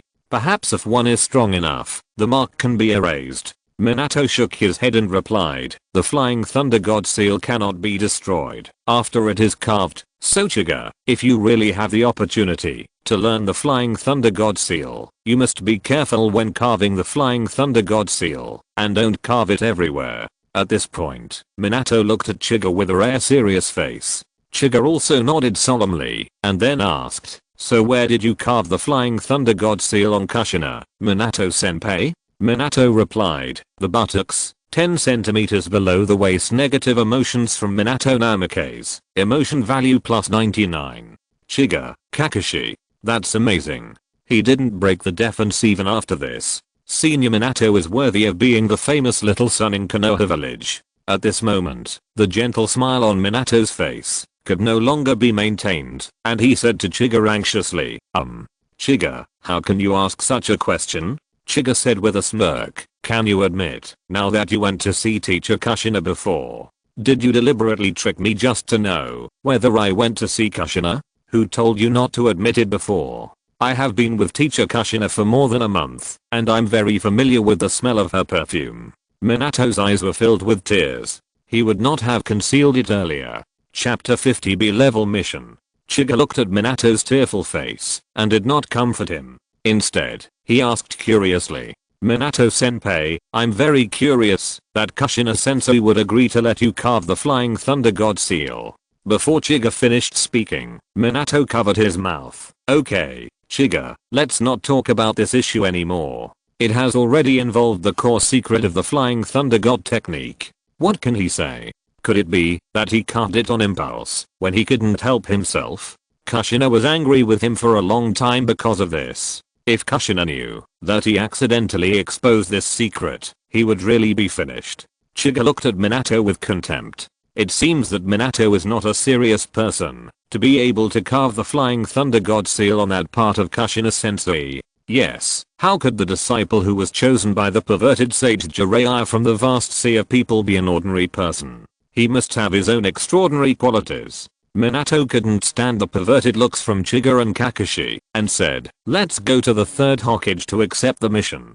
If we don't go now, the third Hokage will be off work. After that, he walked towards the Hokage building by himself. If he didn't have to take Chiga to report to the third Hokage, Minato wanted to leave by himself. Along the way, Minato looked a little depressed. After all, the gentleman appearance he had maintained for many years collapsed. Not only that, the secret Flying Thunder God seal was also a handle that was always in Chiga's hand. Minato was afraid that Chiga would use this secret to exchange for his Flying Thunder God jutsu. It was not until they arrived at the Hokage building and met more and more ninjas that Minato cheered up and regained his usual smile on his face. He greeted the ninjas coming and going. It's Minato. Are you here to take on another mission? Minato is really desperate. No, I just want to save more money. Minato, let's have a drink together when we get back from the mission. I heard that a group of new people came to Kabukicho, Konoha. I'm not good at drinking, so I can't accompany you. Sorry. His smile like spring breeze and gentle tone made all the ninjas who came into contact with him feel good about him. Only Chiga was behind him, muttering in a low voice. Sanctimonious, hypocritical, and a gentleman scum. Negative emotions from Minato Namake's. Emotional value plus 20. Negative emotions from Minato Namake's. Emotional value plus 30. Negative emotions from Minato Namake's. Emotional value plus 50. Sure enough, this kind of person who will not be easily broken as long as you talk about his pain points. It is really a harvest of emotional points. Knock knock knock. Come in. Chiga and the other two walked into the Hokage's office. Sarutobi Hiruzen took a puff of his cigarette and said with a smile, Minato is here. Third Hokage, Minato's team is here to receive the mission. Minato replied respectfully to Sarutobi Hiruzen. Hearing this, Sarutobi Hiruzen nodded with satisfaction. As his only disciple at present, Sarutobi Hiruzen liked Namake's Minato more and more. Well, not bad, Minato. You are much more sensible than Jiraiya. This guy actually went to the land of hot springs to get material for his novel, and he still doesn't know to come back to share the burden with me, his master. Speaking of Jiraiya, Sarutobi Hiruzen looked disappointed and sighed in his heart. It was said to be to get material for the novel, but how could Sarutobi Hiruzen not know the nature of his own disciple? It was obviously to peep. But this was not the reason why Sarutobi Hiruzen sighed. The real reason was that his useless disciple had only learned a little bit of peeping so far. He was still studying pinhole imaging and bush squatting techniques. He was really ignorant. How can these two techniques be as high-end and classy as the telescope technique? This child is incorrigible. Thinking of this, Sarutobi Hiruzen said to Minato earnestly, Minato, your teacher is already useless. You must not learn his lack of self-respect, otherwise I will stand up for Kushina. Although Sarutobi Hiruzen said so, he felt sorry in his heart. Minato was such a good seedling, but Jiraiya didn't pass on their unique skills. Alas, we can only look at the next generation. Thinking of this, Sarutobi Hiruzen could only look at Hatake Kakashi. He also noticed that in addition to Minato and Kakashi, Chiga was also here. But what surprised him was that Kakashi and Chiga actually stared at Minato with an inexplicable look, and Minato's forehead was full of sweat under such a look. What's going on? Did he say something wrong? Minato was so embarrassed that he could only bite the bullet and change the subject, saying, Third Hokage, I need to discuss something with you. Oh, what is it? Sarutobi Hiruzen roughly guessed what it was and looked at Chiga. Minato said, it's like this. Because Kushina is still in detention, Chiga has no team, so I want to temporarily transfer Chiga to my team and make a team of 3. Do you think it's okay? Chiga.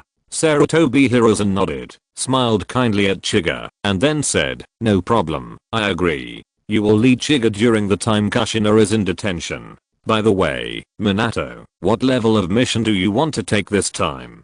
Sarutobi Hiruzen asked Minato again. Minato was relieved to see Sarutobi Hiruzen finally got back to the point and said, it's all up to the third Hokage. Okay, then I'll pick a task that suits you. Sarutobi Hiruzen nodded with satisfaction. He liked the leader like Minato who didn't pick and choose tasks. He took out a dozen tasks from the documents on the table and began to select tasks suitable for Minato's team. Well, considering that there are only 3 people in your team and Chiga has just graduated, then let's do this B-level task. As he said that, Sarutobi Hiruzen put the other tasks back to their original positions, leaving only the next task scroll in his hand, and then handed it to Minato. Minato took a few steps forward, took the task scroll, and took a quick look at it, and then he understood what the task was. The task was not complicated. It was probably to go to a Konoha base in the river country and bring back information about the wind country.